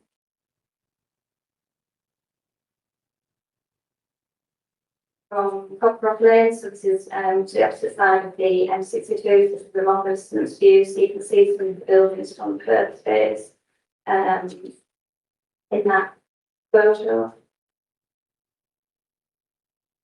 And from a public footpath at Nottingley. From further along Cockrock Lane to the opposite side of the M62. And from the west edge of Eggborough. So these are some visualizations again from the landscape visual impact assessment. So this is part of the application. So the pink outline shown in these drawings is the scheme for consideration under this application, and the green line is just intended by the applicant to show the maximum height parameters that were allowed under the outline consent. So these are just comparison drawings. So from similar viewpoints, so this one is from you can see that property from the Cleveland.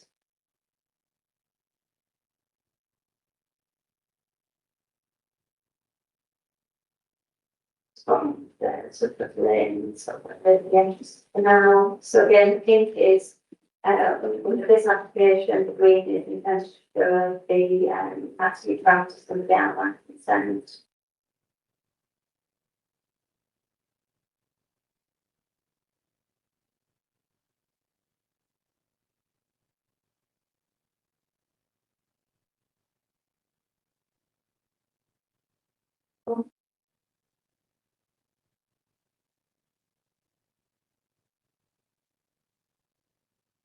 And then these are just some visualisations that have been produced, submitted as part of the application. So the different viewpoints are shown here.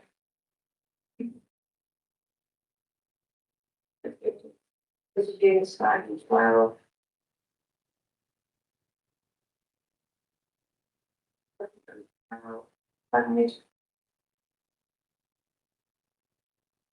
Involved on the site insurance.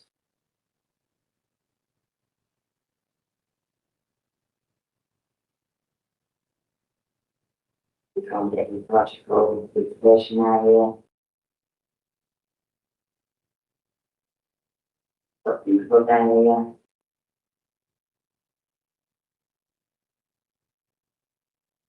So in terms of the assessment of the application, the site is not an allocated site, and the proposal is for large scale development that will have an impact on the surrounding environment. Therefore, the proposal is considered to be a departure from the adopted development plan. The proposal is for redevelopment of a former major employment site for employment use. The proposed uses would help generate employment opportunities and would in part contribute towards improving the local economy and maintain the enhanced vitality of rural communities in this countryside location according to policy SB 13. However, the employees and customer base of the units within the employment path would be wider ranging than the local economy in this countryside location. Having said that, the principle of employment use in this location has been long established and there is an extent consent for employment use at the site. While the employment use of the site may be established and may be acceptable in this location, the scale of that use and any increase in the scale of that use over and above what has already been consented needs to be given full and careful consideration. The Extant Outline Commission currently provides for an appropriate scale of development which respects the character and unity of the area and represents sustainable economic growth. The current proposals are not considered to provide an appropriate scale of development and are considered to represent an overdevelopment of the site to the detriment of the character and unity of the area and are not considered to represent sustainable economic growth. Contrary to policy SB 13 of the core strategy and ultimately policy SB 1 and SB 2 of the core strategy. The application proposes B2 general industrial uses in close proximity to the northern boundary adjacent to the properties fronting Cleveland. These could be in 24-hour use. Furthermore, the application proposes E and F1 uses, which are commercial, business and service uses with learning and non-residential institutions, in close proximity to the northern boundary, adjacent to the residential properties fronting the Clevelands. Those could be in use between 7 and 9 Monday to Sunday. It's considered that insufficient information has been submitted to demonstrate that these uses adjacent to the northern boundary would have an acceptable impact on residential properties in close proximity, and that's in relation to operational noise and disturbance. And so contrary to policy EMB 1, EMB 2 of the Selby District Local Plan and national policy contained within the MPPF. There are some discrepancies between submitted plans regarding the ground levels and finished floor levels of Unit 5 and the level and design to the bund adjacent to the northern boundary. And this is introducing a level of uncertainty regarding what has been proposed at the site conscious to our 140 of the MPPF. It's therefore considered that insufficient information has been submitted to the local planning authority to address potential for overshadowing, depression, and impact to neighbouring residential properties fronting Cleveland arising from Unit 5. Contrary to state policy EMB 1, Selby Local Plan and national policy contained within the MPPF. There are some concerns with the proposed layout of the scheme and its impact on the character of the area, and that's particularly in relation to Unit 5, the hub, and the permanent loss of the safeguarded rail infrastructure, which are indicative of the no development of the site. Having said that, no concerns are raised with the appearance, scale of landscaping, and landscaping visual impact of the proposed development, including its impact on the green belt. The proposed development would not result in a severe impact on the highway network with the traffic volumes proposed in the application. However, this application is a full application and we don't have details of which units or which specific use. So the assessments have been undertaken on a 28 split of B2 E8 uses throughout the site. It's not considered that an appropriate condition could be used that could be precise and enforceable. This could result in much greater traffic volumes than those proposed in the traffic assessments. In the absence of a condition, it's not been demonstrated that the proposal will not result in a severe impact on the highway network, conscious therefore through BMD1, B1, and T2 of the local plan and the national policy in the NPPF. There will be an impact on highway safety for use of urban sites. The safety of vulnerable highway users, pedestrians, cyclists, and those with reduced mobility will be impacted should they try to utilise active travel to access the site. It's considered that inadequate mitigation measures are proposed, which could otherwise address the highway safety issues, conscious of state policy, EMB1 of the local plan, policy SP15 and SP19 of the core strategy. These together seek to direct development to sustainable locations with good quality means of access, making provision and facilitating active travel, which minimises conflicts. There will also be conflict with the NPPF, including paragraphs 115 to 118, which seek to ensure that significant development is focused on locations which are and can be made sustainable through limiting the need to travel and offering a genuine choice of transport modes. The likelihood of the limited likelihood of modal shift within the application, it can be expected that future use of the site will travel mainly by motorised private vehicles, as we wouldn't accept any reduction in parking standards within the site. This application proposes insufficient parking, and that's contrary to state policy of EMB1 and T2 of the Selby District Local Plan and national policy contained within the NPPF. The proposal is acceptable in terms of policies SO2 and SO5 of the Minerals and Waste Joint Plan, insofar as it isn't economically viable to extract the mineral resource and will safeguard the adjacent waste site. However, the proposal would result in permanent loss of existing transport infrastructure safeguarded under policy SO5 of the Minerals and Waste Joint Plan, and does not consider that it's been robustly demonstrated that adequate mitigation in the form of alternative transport infrastructure could be provided. This is at a time when alternative transport options are likely to become critical in light of the impacts of climate change. The proposals are considered to be acceptable in terms of flood risk and drainage, land contamination, air quality, outdoor lighting, construction noise and disturbance, subject to appropriate conditions. The proposed development will not have any adverse ecological considerations and will provide substantial net gains to biodiversity. This is not an application where statutory net gain is required, so it's the benefit arising from the development. As set out within the report, the applicant advises that the deliverability of the site for future development will be impacted if planning permission is not granted for the amended scheme. They advise that there are several key constraints and difficulties on the site which prevent a viable development, including the mine shafts which need to be capped and filled, as well as changes in land levels, contaminated land, all of which should say can only be delivered and remediated subject to planning permission being granted. They advise that the scheme is not viable due to these constraints, which require significant upfront investment in order to deliver the floor space and the remainder of the site.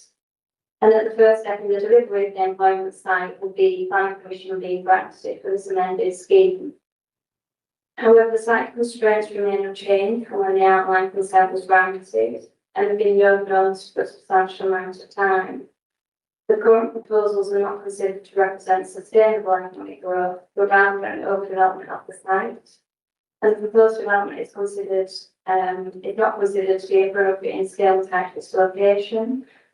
would result in harm to the character of the area and would not ensure a good standard of amenity, would not encourage active travel with potential for higher safety impacts, contrary to policies SB1, SB2, SB13, SB15, SB18, SB19 of the core strategy, and policy EMB1, EMB2, T1 and T2 of the local plan, and policy SO5 of the New Northern Waste Joint Plan, and national planning policy contained within the MPGAP. Officers therefore don't consider there to be material considerations which are not in conflict with the adopted development plan in this instance. The recommendation to members is therefore that the application will be refused for the reasons set out in section 12 of the report. Thank you, Chair. Thank you very much indeed. We can now move on to questions. I think Councillor Waterman wants to come in first. Thank you, Chair. Can I just mention that we do have a highway officer as well, if you've got any questions there. Thank you. There's two questions.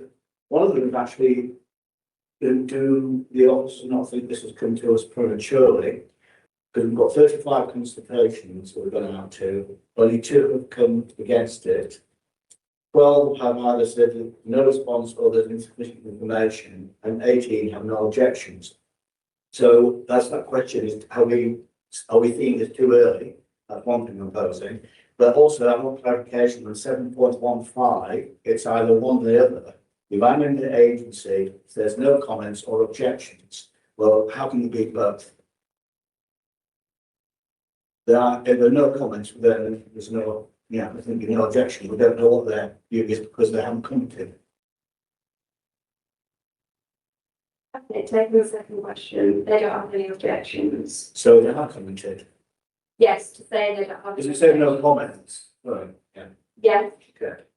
I wanted clarity, that's all. Okay. Thank you. Yeah, that's the answer to that one. And then in terms of the first question, in terms of whether we're bringing this to you prematurely, the application has been in for approaching for 2 years now. We have had discussions with the developer, with the applicant throughout the course of the application. There have been changes made to the application throughout that period. We've got to a point where we feel like we've taken it as far as we can as officers, and in order to overcome the issues that we have with the application, would require some quite substantial changes to the application, which would probably better be dealt with as a separate application rather than continuing to try and amend the current application. So that's why we brought it to you today. Thank you. Councillor Shaw. Thanks, Chair. The bit I'm reading here, it's not in your report. It says it's strategically located size, optimally placed to deliver much needed capacity to the critically undersupplied Yorkshire industrial market, and they're confident with their sustainability and technical specifications. And you said at one point it's not sustainable development, but we have been told before whether anything is sustainable or not. It's got nothing to do with us. It's entirely up to them. And a lot of the things you said, which was superbly put, but this is an ex-colliery site that operates 24/7, 365 days a year, right next to the houses where people live. It used to be a bit of a potential blight on the landscape. I just thought the report was really, really, really negative, which reflects some of the views that people have around this table in the early 80s when it first come. I was going to do questions for the office. Well, it was. Okay, not really. I'm not seeing Councillor Brasco. Yeah, we'll cover it. Selby's local plan, because as everybody, well, the officers know, I'm really having it, so I know about having a local plan. How much weight do we still give to Selby's local plan? Even though it was going to be updated, but it was scrapped, I believe. Yes, so the Selby local plan has ceased. Some weight mainly was given to its evidence base, it's the position that we have. I think in terms of sort of the relationship of this site to that ceased plan, this site was proposed to be an allocation within that plan on the basis of it having the extant consent. So looking at the, you know, the amount of development, you know, the extent of development that was around the extant consent, and sort of the reason for the allocation was to, you know, preserve the jobs and employment that was going to be, yeah, delivered through that outline consent. Thank you. I've done a few more if that's all right. So basically, to follow on from that, even though you said that it wasn't an allocated site, so technically it was. Very strictly speaking, in terms of the development plan before us, it's not an allocated site. Right. Okay. But it does have an extent consent. Yeah. It was proposed to be allocated in the now ceased emerging local plan. Right, I'll move on. Now, you say that loss of transport, not just highways, I presume you're talking about the railway as well. Was there any negotiations on a railway halt there, or is there a railway halt there? I don't know. There's some rail infrastructure within the site boundary that's safeguarded under policy SO5 of the Minerals and Waste Joint Plan in relation to the allocated waste sites, so adjacent to the site boundary in the canal. So the layout proposed, buildings and service yard areas will be built over some of that rail infrastructure. So what the applicant is proposing to do is showing an area of land that's shown on the plan on the screen now, sort of like the light green area, it's outside of the red line boundary to provide for alternative provision. So yeah, officers don't consider that to be adequate alternative provision. It's also outside the red line boundary. There's a proposal for it to be secured under a section 106. But there would still be required to be, you know, subsequent planning application. There's no guarantee that would be submitted. There's no guarantee it would be approved. Yeah, no, the reason I'm going down that road is because looking at the consistency, a passenger fault, but by the sound of it was just for waste. Yes, sorry, so this wouldn't be, accessible by like a passenger train, would be correct. And while I'm going down that route, if the chair will indulge me, there's one more. But the impact on highways, was there no 106 agreements to improve highways? I didn't see it in the report. Yes, I'm probably wrong now. so if we have the development section of the report, sorry. So table 1, which is on page 49, I believe, or I might not have the agenda numbers. Paragraph 10.156, the report details contributions. So in terms of sort of highway-related contributions, there will be an additional public transport contribution proposed of 53,474. So that's in addition to what was so under the outline consent, which was 100,000 plus indexation. There's also a proposal for a £30,000 contribution for street lighting on Wheeland Road. There's a land to be safeguarded for the rail facility. So those are the contributions proposed. And I think we can go into that in more detail if you want, and Julie's here as well, but it's not considered those contributions as sufficient. Yeah, it's just that I was trying to make the point that there's no actual highways improvement. And you're saying there's a significant impact on the highways infrastructure. Yeah, so under NPPF, which is the current version of it, which wasn't the case 9 years ago when this application first, the original application came in. Under the current NPPF, sites are totally sustainable and actively accessible, so not just by private motor vehicle, but by bus, by cycle, on foot, wheeling on scooter or whatever, supposed to be accessible. The funding that's been suggested and proposed by the applicant isn't adequate to provide what is required, partially because the bus service in 2016 is better than it is now. And so you're building up from a lower base in a way, you've got a greater cost to cover, and the cost of that now would be about £150,000 a year. We're also seeking money from other applications in the area, and when some of these will come to pass and won't come to pass probably, and that money would be pooled, and excess money will be fed back to the developer or the applicant. So it would only take an actual wide, but at this moment in time, there is £35,000 from one other application. So we're looking at this development, fully funding it, the excess bus provision, and then should other applications be successful, that would also be put in, and that the money would effectively be given back. There was also an allocation in the previous application to improve the canal towpath. I'm not quite sure, there's something that's 100,000 maybe.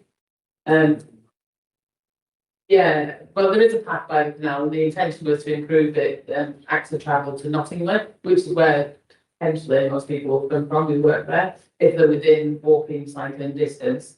Unfortunately, the Canal River Trust haven't been able to do anything with that money yet, because they actually need about 550,000 to put in a surface that is usable in all weathers.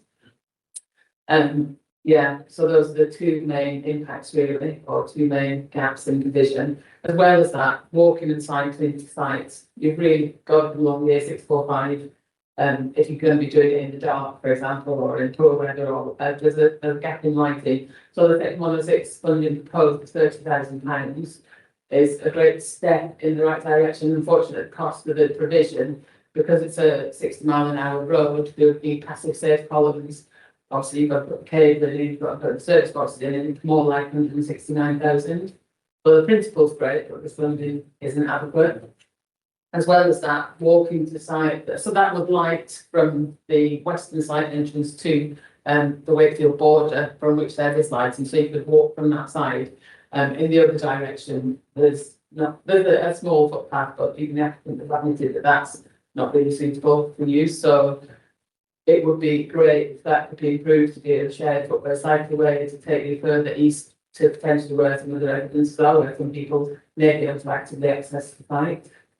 So some funding has been proposed, unfortunately it's not adequate, and I think a comparison has been made between the increase from last time, but actually looking at it with a completely different set of regulations and sort of policies and stuff now, and cost of funding as well. Thank you. Thank you very much. In which case, I see now got the copy of the else.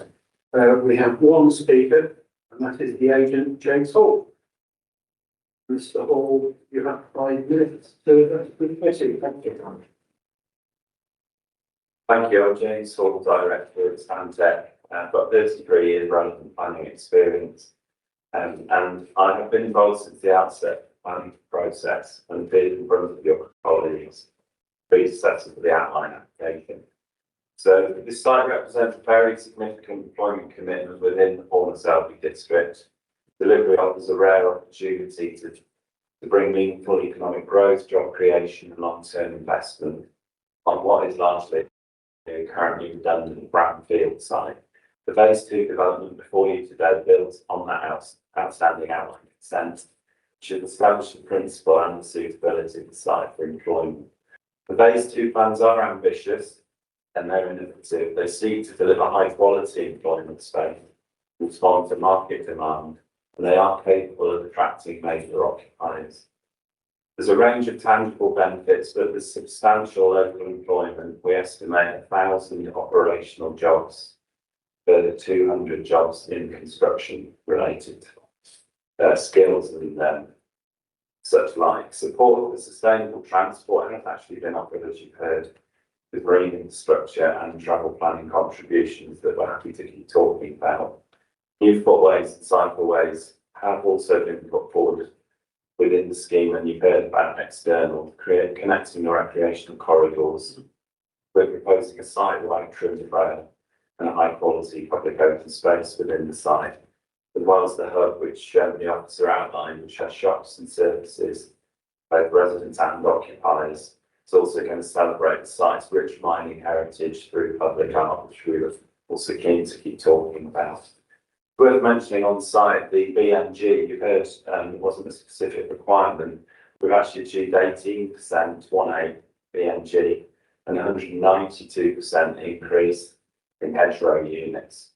In terms of the quality and sustainability of the buildings, we're aiming at BREEAM very good as a minimum, with aspirations for excellent and a very strong focus on sustainability in the build process.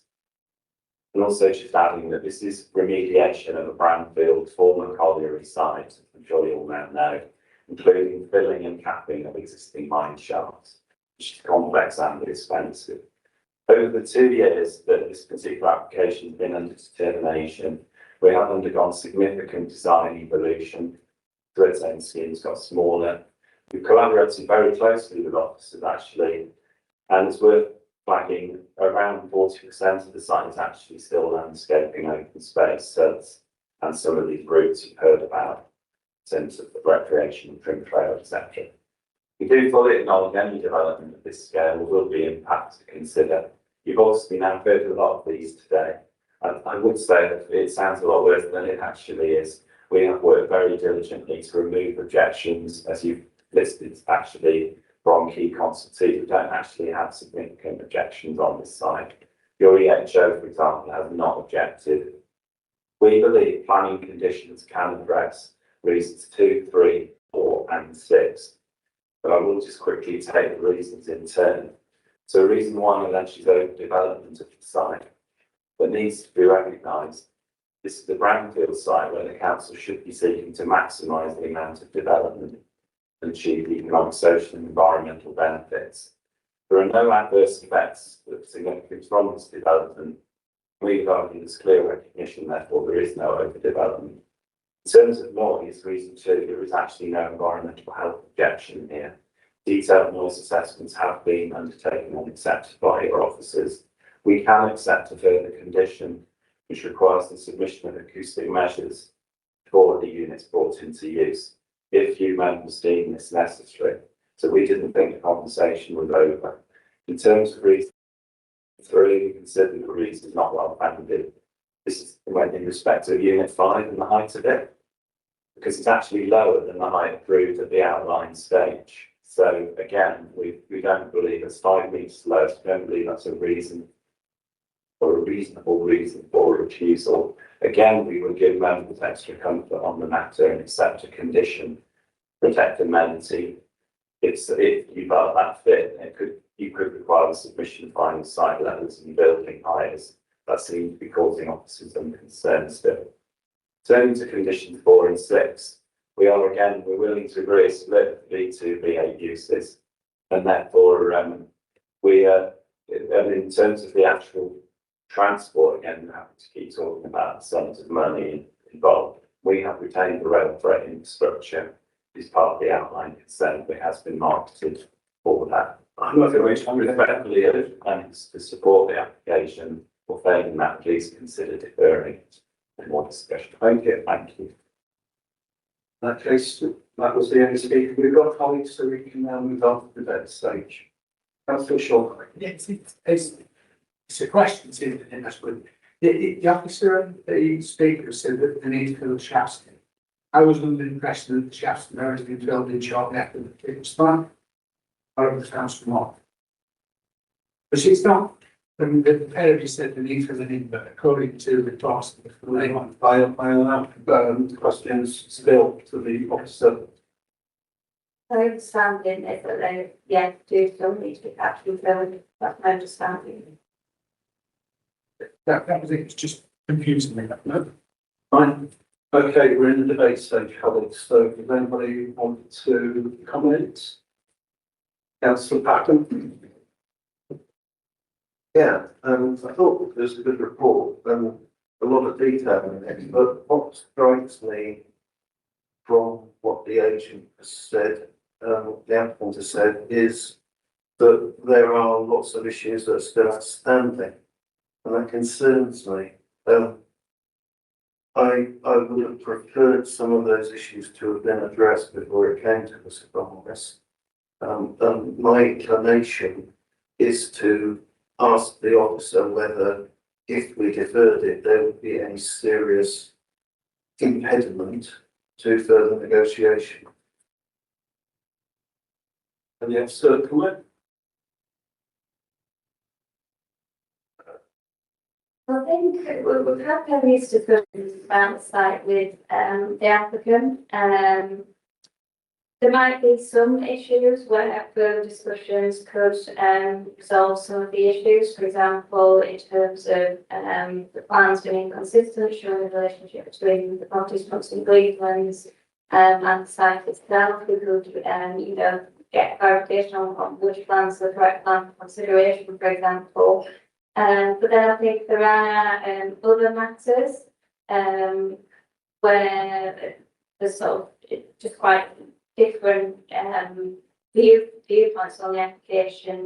We've had discussions on the contributions. My understanding was that the contributions were the contributions that were on offer, and there was no further room for negotiation on that. In terms of the real infrastructure points, my understanding is that the applicant wouldn't be looking to change the scheme to retain the safeguarded real infrastructure on the site. They've been pressing the point that they believe alternative provision that they're suggesting is acceptable, so I'm not sure how further discussions could move that forward under this application. In terms of the parking levels, we've had conversations about that, and my understanding is that the applicant considers the parking provision on the site to be acceptable. So I'm not sure what further discussions, could change that situation. In terms of the point, sort of the residential amenity noise and disturbance issue, yes, the environmental health officer hasn't objected to the proposals.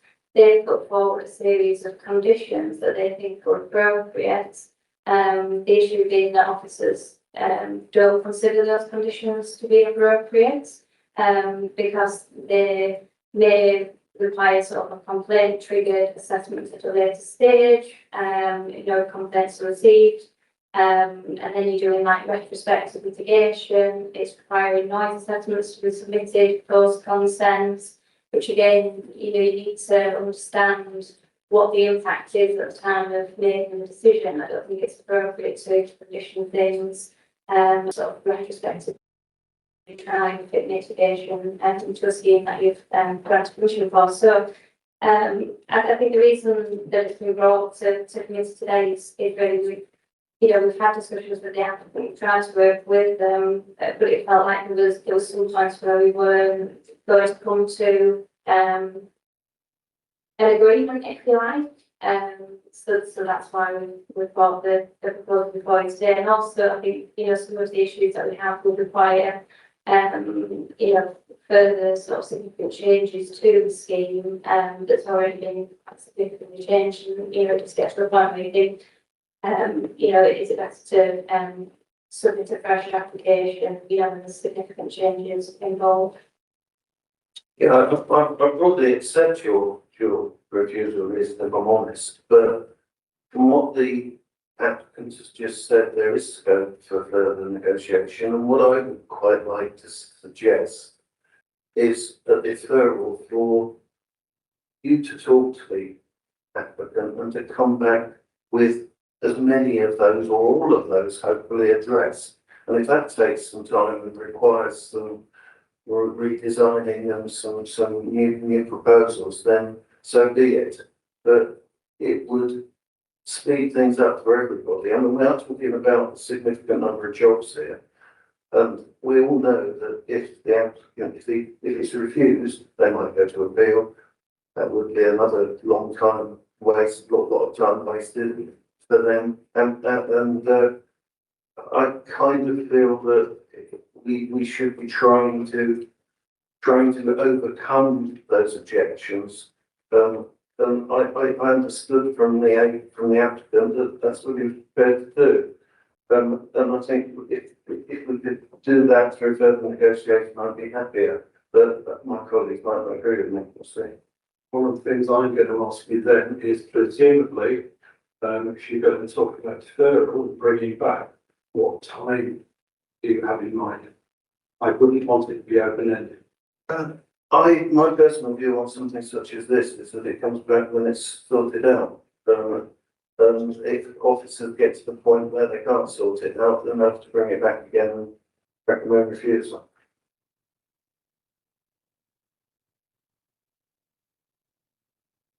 I think as the application's already been for 2 years, and the discussion's been going on for that length of time, it wouldn't be appropriate to have an indefinite amount of time to resolve the issues that are obviously not being resolved in that time scale. So I think if you wanted to defer it, you have to set the time limit on that and get back to committee.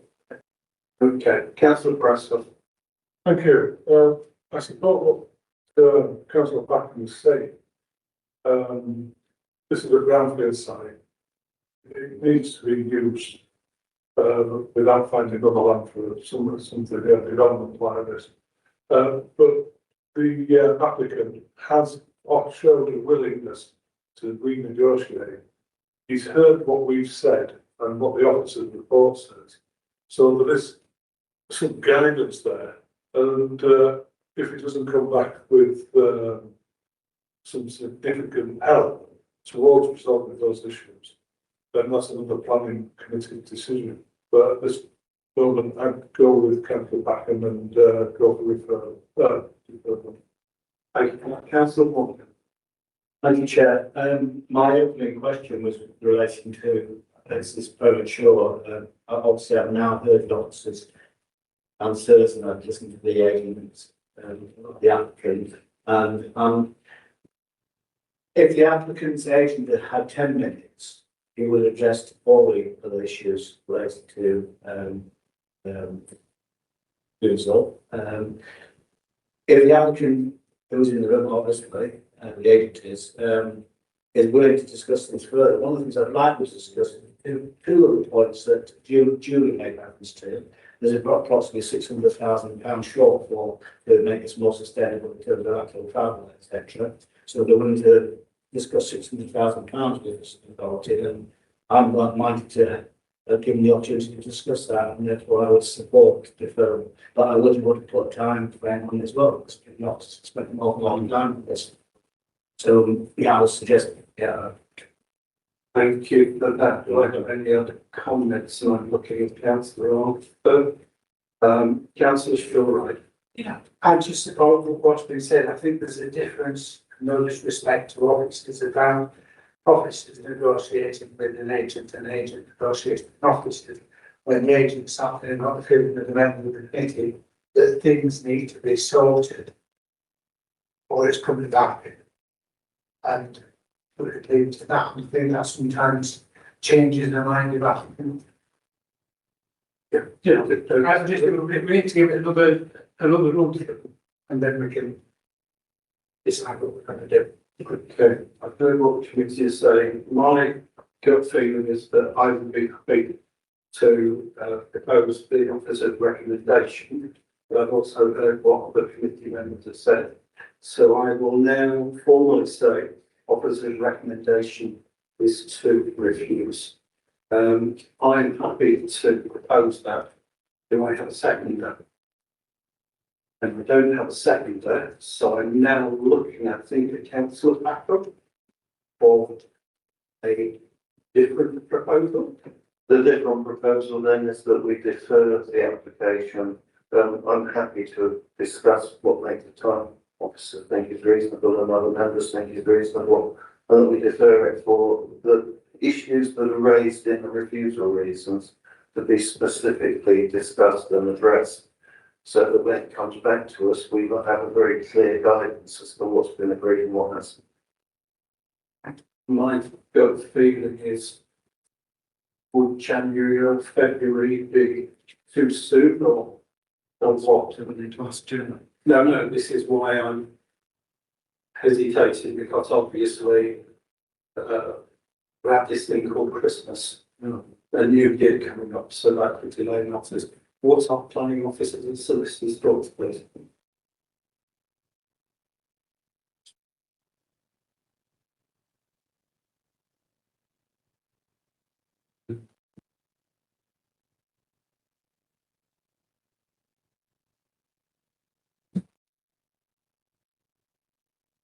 I went through it.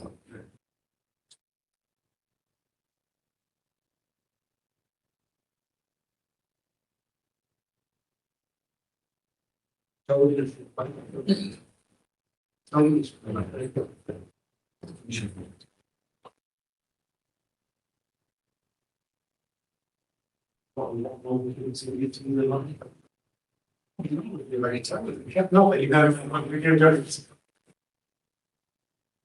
know you've been putting it funny, you know what better than when you were in secondary. Second we can get them. It's not an issue. It was really, that was the difference. You get the old stuff. What was it instead? They thought.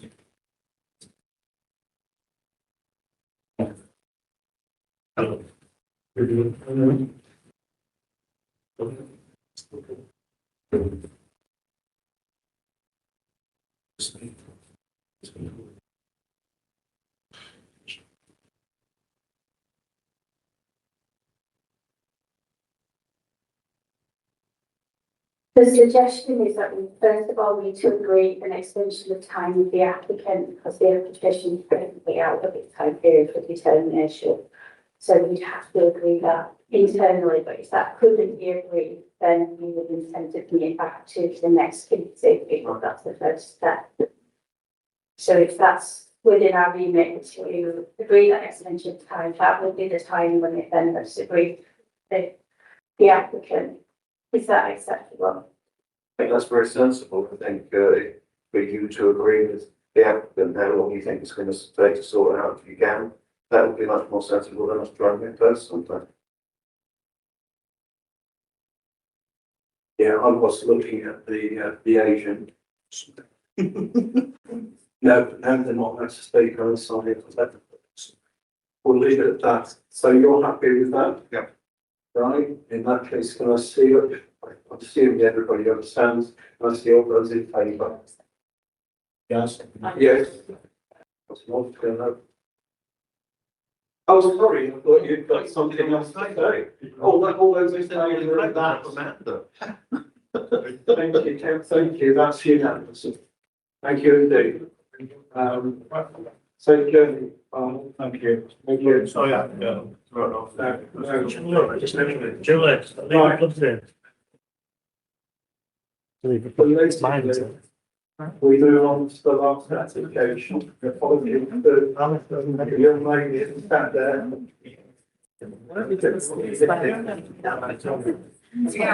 You also put it in this place very young. It's getting to the big thing at the moment.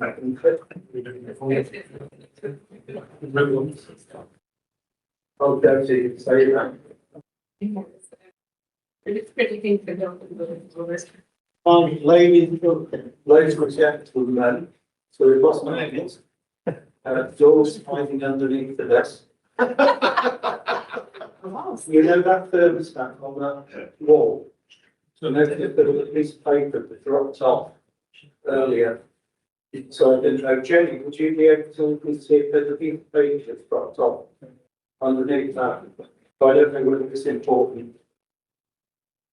I think it was something. Right, so, sorry? No, there he's gone. He's not used to the right, item number 6, Osborne House Union Lane, Selby, and Gareth is to present. Off you go, Gareth.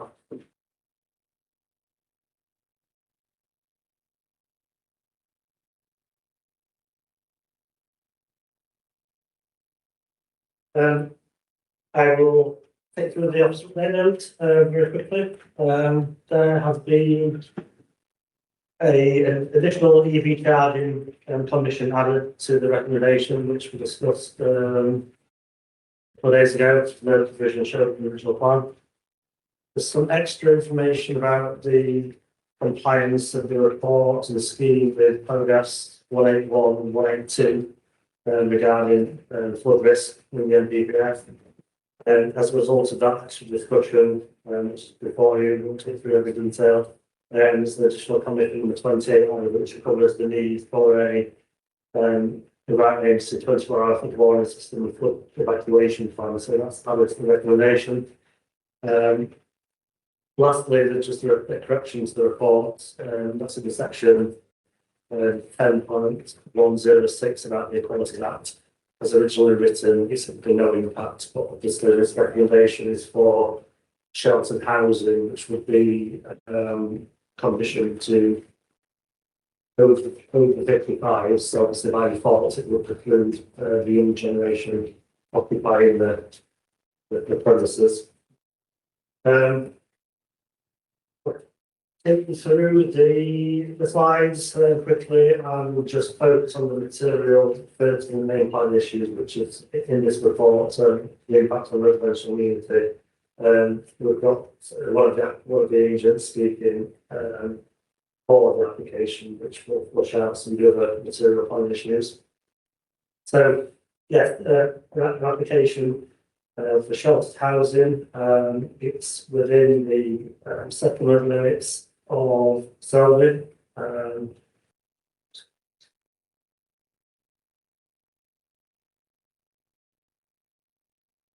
I screwed words last half the screen.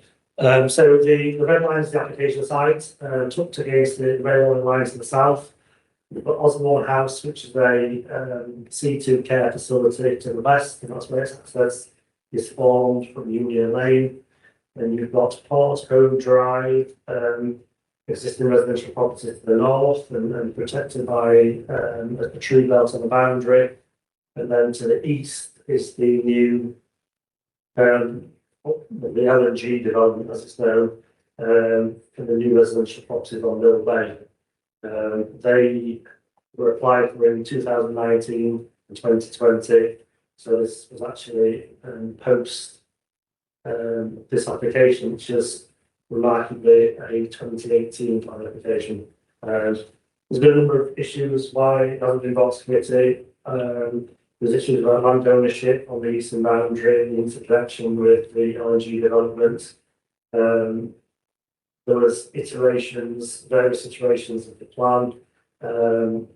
It's had several officers, but equally the application, I think some of the appetite from the developers laid pretty dawn from the readers. It has obviously been brought to planning now through over the last year where we've worked with the applicants and agents to bring forward a suitable residential scheme. So in terms of its slightly wider context, you'll see there, that's the Google Earth image, more or less as it is today. However, it's slightly outdated this because the Mill Bay development is occupied now, fully functioning as a residential estate. Just interrupt. Can we make it so it fills the screen, please? Yeah. I'm not sorry.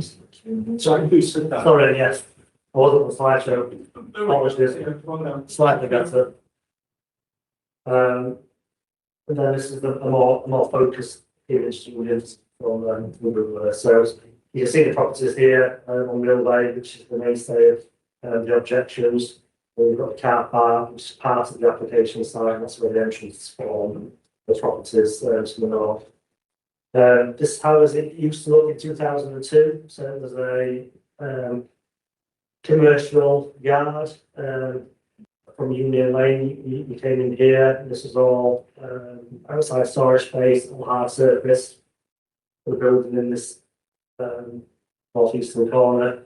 Then it backed onto the site, which is the building which was demolished to facilitate the LNG residential use. The 2018 image, which just shows 3 Mill Lane developments. So the proposal is shown on the site plan here.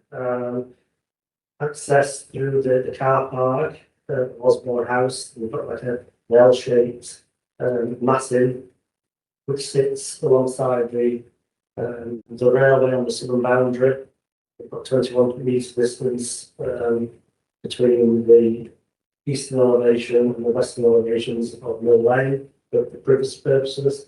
And we've got landscape to the north, and then there's opportunity for landscaped garden in the remaining public open space, which is privately owned that would be for the residents of the facility.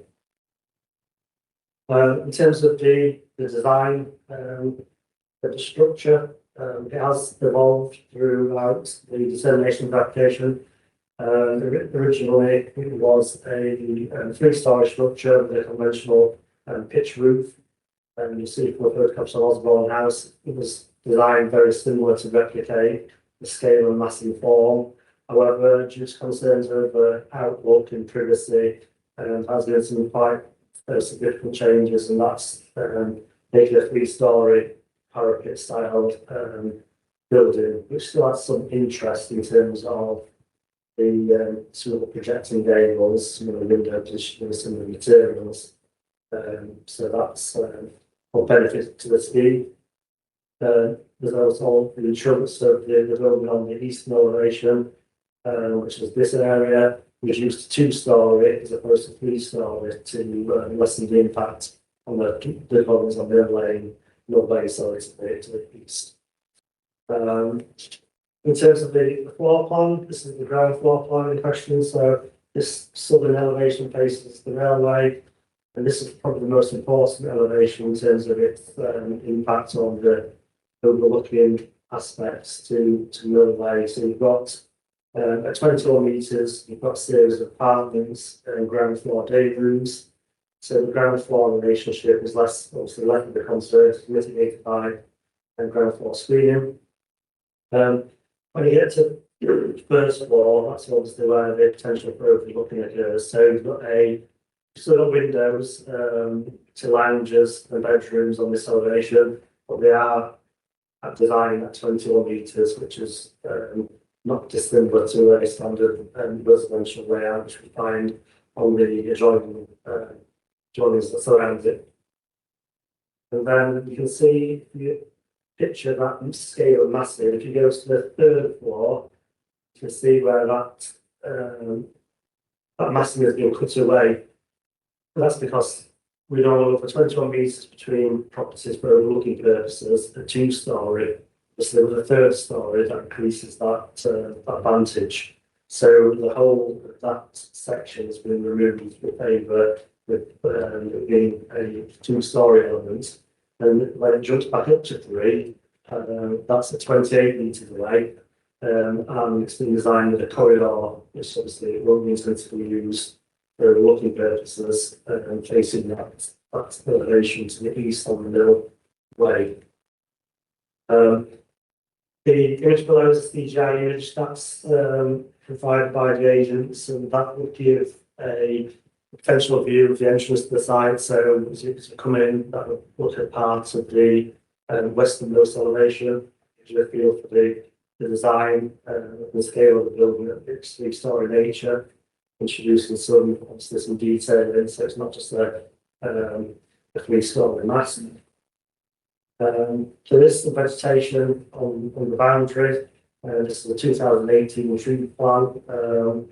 The latest tree assessment more or less shows that there is some tree loss, which is self-set predominantly in the centre of the site. The boundary treatment to the south and to the north are retained.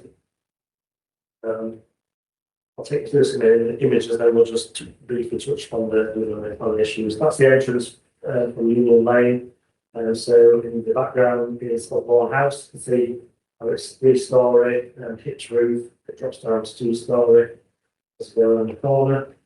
As you enter the car park, this would be the entrance to the site. So you can see when Osborne House was originally built, it was fenced, this, and the applicants always intended to revisit this as an extra care facility. However, obviously it's taken longer to get to the community than originally intended. So it has self-set with a variety of self-set trees, bushes, and there has been some representations that it's obviously used by nature over the course of the 6 years, 7 years it's been in. It has naturally somewhat revegetated. However, there's nothing of significant quality on the site which would prevent the recommendation of approval. Mill Way, and so this is the properties in question, so the images where the arrow is, that's the frontage of the premises which will back onto the site, so they've been built, obviously, following the 2019-2020 planning permission, and obviously they are occupied, so up until now, those residents at the back, they've had an outlook of a post-border fence in the relatively undeveloped natural environment. Obviously, this application is proposing to change that, so it has generated some opposition. That is the image from looking to the west, so that's the gap between the properties on Millway, so you can see the fence and then the landscape screening. So obviously all that will be removed to a degree as part of the development. There is a landscaping commission which will enable some of that to be retained or introduced. Again, this is the back fence of the residence on Millway, so you can see unkept and overgrown it has become in recent years. And that's looking back from the corner of the property on Millway, looking back to the east. It shows you the buffer between the residential properties and the railway. And then this is within the site, showing its vegetated area. And that's looking back as you come out of the site at Osborne House, really, in terms of its scale and massive. So there's just a picture of the stop site, and Google Earth actually goes within the site, which gives you a good vantage point, and you can see the roofs of the residential properties on Millway in the background there. And that's an image from 2018 from the officer's report. So I'll take you to the layout. I think I'll not dwell on the issues. The main planning issues are, it's obviously within the settlement boundary of Selby, where sustainable development is encouraged. There have been some representations from the residents to the east and to the north. It has had a previous refusal for a more intensively developed site, so there has been some significant shift to make it more acceptable. There has, in the report, there was a detailed discussion about whether or not it's a C2 use or a C3 use. If it's a C2 use, it wouldn't have any contribution for affordable housing. The report sets out why we consider it C3B use. However, we're not requiring provision for affordable housing because of the nature and scale of the application is sheltered housing. The report touches on the housing land supply issue, which members are familiar with. So it does engage paragraph 11D of the NPPF because it is providing C3 housing, so that counts in favour of the proposal. There's no regarded impact on highway safety, utilizing of existing access, there's parking provision within the site. I think by the nature of the intended use, car park in usage would be lesser than a normal residential scheme. There's no heritage impacts or contaminated land impacts. There is issues with noise and vibration next to the railway. The environmental health officer, there's been a noise report undertaken which flushes this out and is detailed in the report. It more says that the internal noise levels in the building are satisfactory. They become lessened, obviously, when windows are open next to the railway. There is envisaged that the landscaped area where residents could enjoy outside space would be in this northeastern section, so further away from the railway. So that's covered up in the report.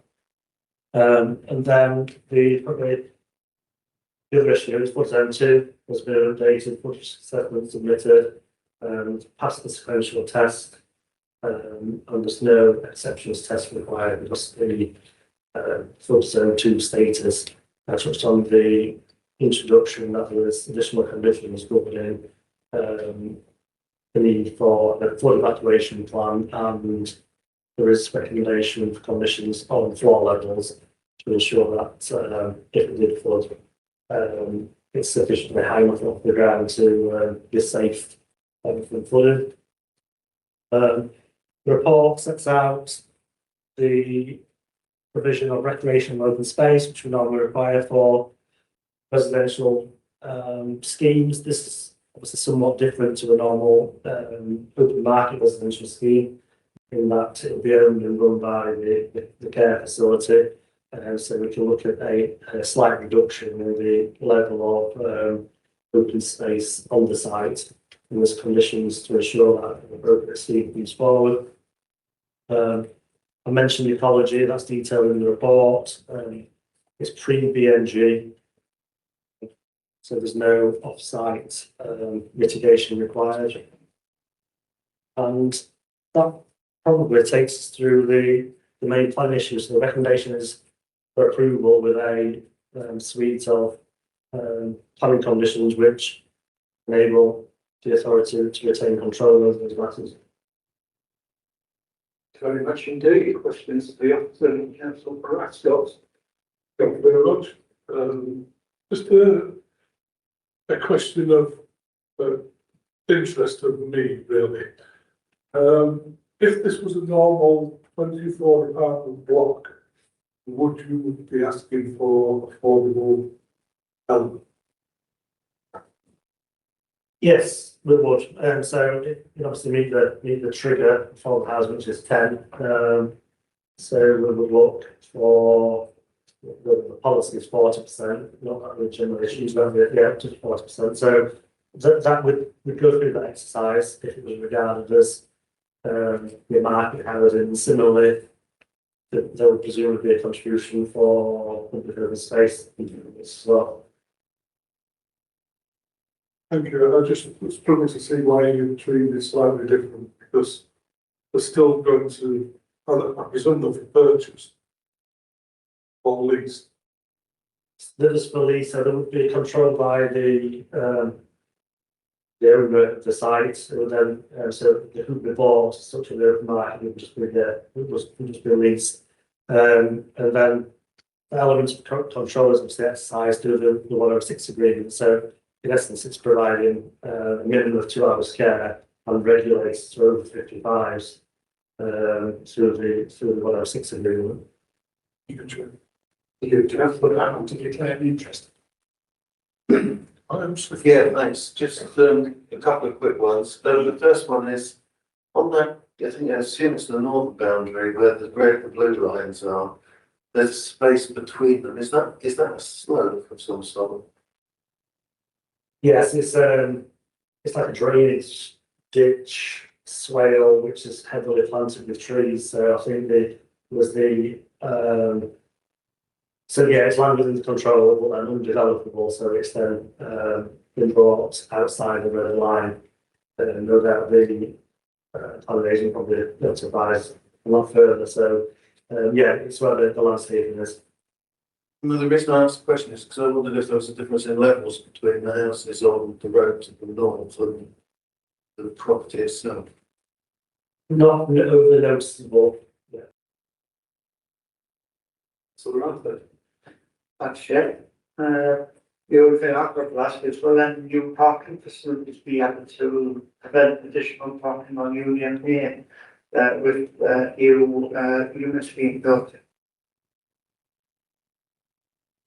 Yeah, so the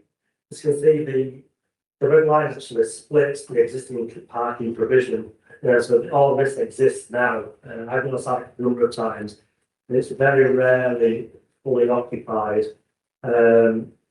I think the issue would be different if they were applying for a C2 use where you've got a higher turnover of staff outside. This proposal is for a warden. There's obviously one vehicle, and then it would rely on then the occupants having a vehicle. I think sometimes by regulating parking will limit it. It'd be a choice, won't it, whether or not they can park. I think the struggle with this parking on Union Lane, so narrow it is. So I think on that basis, there's no objections from highways on the basis that car usage may be lesser than ordinary requirements for C3 use. That's good answer. Thank you, Commissioner. Then move on. We have one speaker. And the speaker is agent. I've got Catherine in Watt, if I pronounce that correctly. Thank you. You've got 5 minutes. Thank you, Chair, for the opportunity to make representation at today's committee, and thank you to Gareth the Officer for such a detailed report. As the officer has noted, this application was submitted in 2018, and I'm pleased that it's been acknowledged today that there was made reference in the officer's report that the application stalled due to a land boundary issue. There was other reasons during this time which have contributed to this long and protracted planning process. However, throughout this time, our clients worked collaboratively with 5 planning officers during this application. This sought to address and overcome any previous concerns that were raised in the previous application that was refused. We wish to acknowledge that this application was submitted prior to the new build housing that was developed to the east, which has been noted in this presentation, which was approved quite some time ago and as you can see is being built out now. But during this planning process has led to us having to make alterations to our application in view of that application, even though it was in first and even though both applications were pending at the same time. But ultimately, this scheme represents sustainable development of a brownfield site and a site which is really well served by local services. The site makes a positive contribution to C3 housing in Selby, for which there is a demonstrated demand. It will also provide housing for vulnerable people and promotes their independence at a time where they may need it. It also then in turn frees up family housing if people are looking to downsize into apartment type accommodation. The nature of this proposal, as has been noted, being for over 55s and with some care need, creates a building which is a community in itself. This links really strongly with my client's current care operation in the neighbouring Osborne House care home, which has an excellent reputation in Selby. It offers the opportunity to expand on community integration of the development while developing ultimately what is a brownfield site. As noted in the officer's report, although this scheme could be seen as a reduction of 1 unit on the previously refused application, the building on the whole is smaller in footprint, reduced in scale and mass from the previous scheme and the one we originally submitted in 2018. More recently, as Gareth has described, the pitched roof has been removed and the building has been redesigned to have a flat roof, further reducing the mass of the building. And then the original application was 3 stories to full development. In view of the housing that's now being developed to the east of the site, that's been reduced to 2 stories, as is being shown on the plans. We wish to know that while the building is being designed, it's been carefully done to remain in keeping with the neighbouring Osborne House. We very much see it as one development on the site.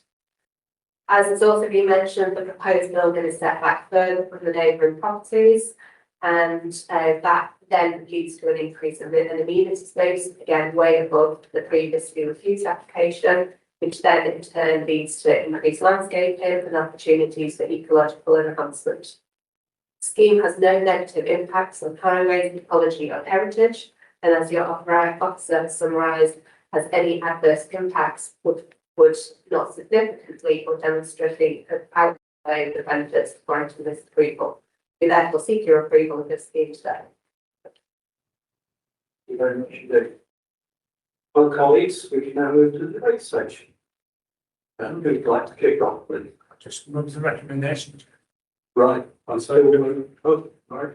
Does anybody else want to say anything? In that case, the officer's recommendation is that the planning permission be granted, subject to conditions set out in the report and in the update note.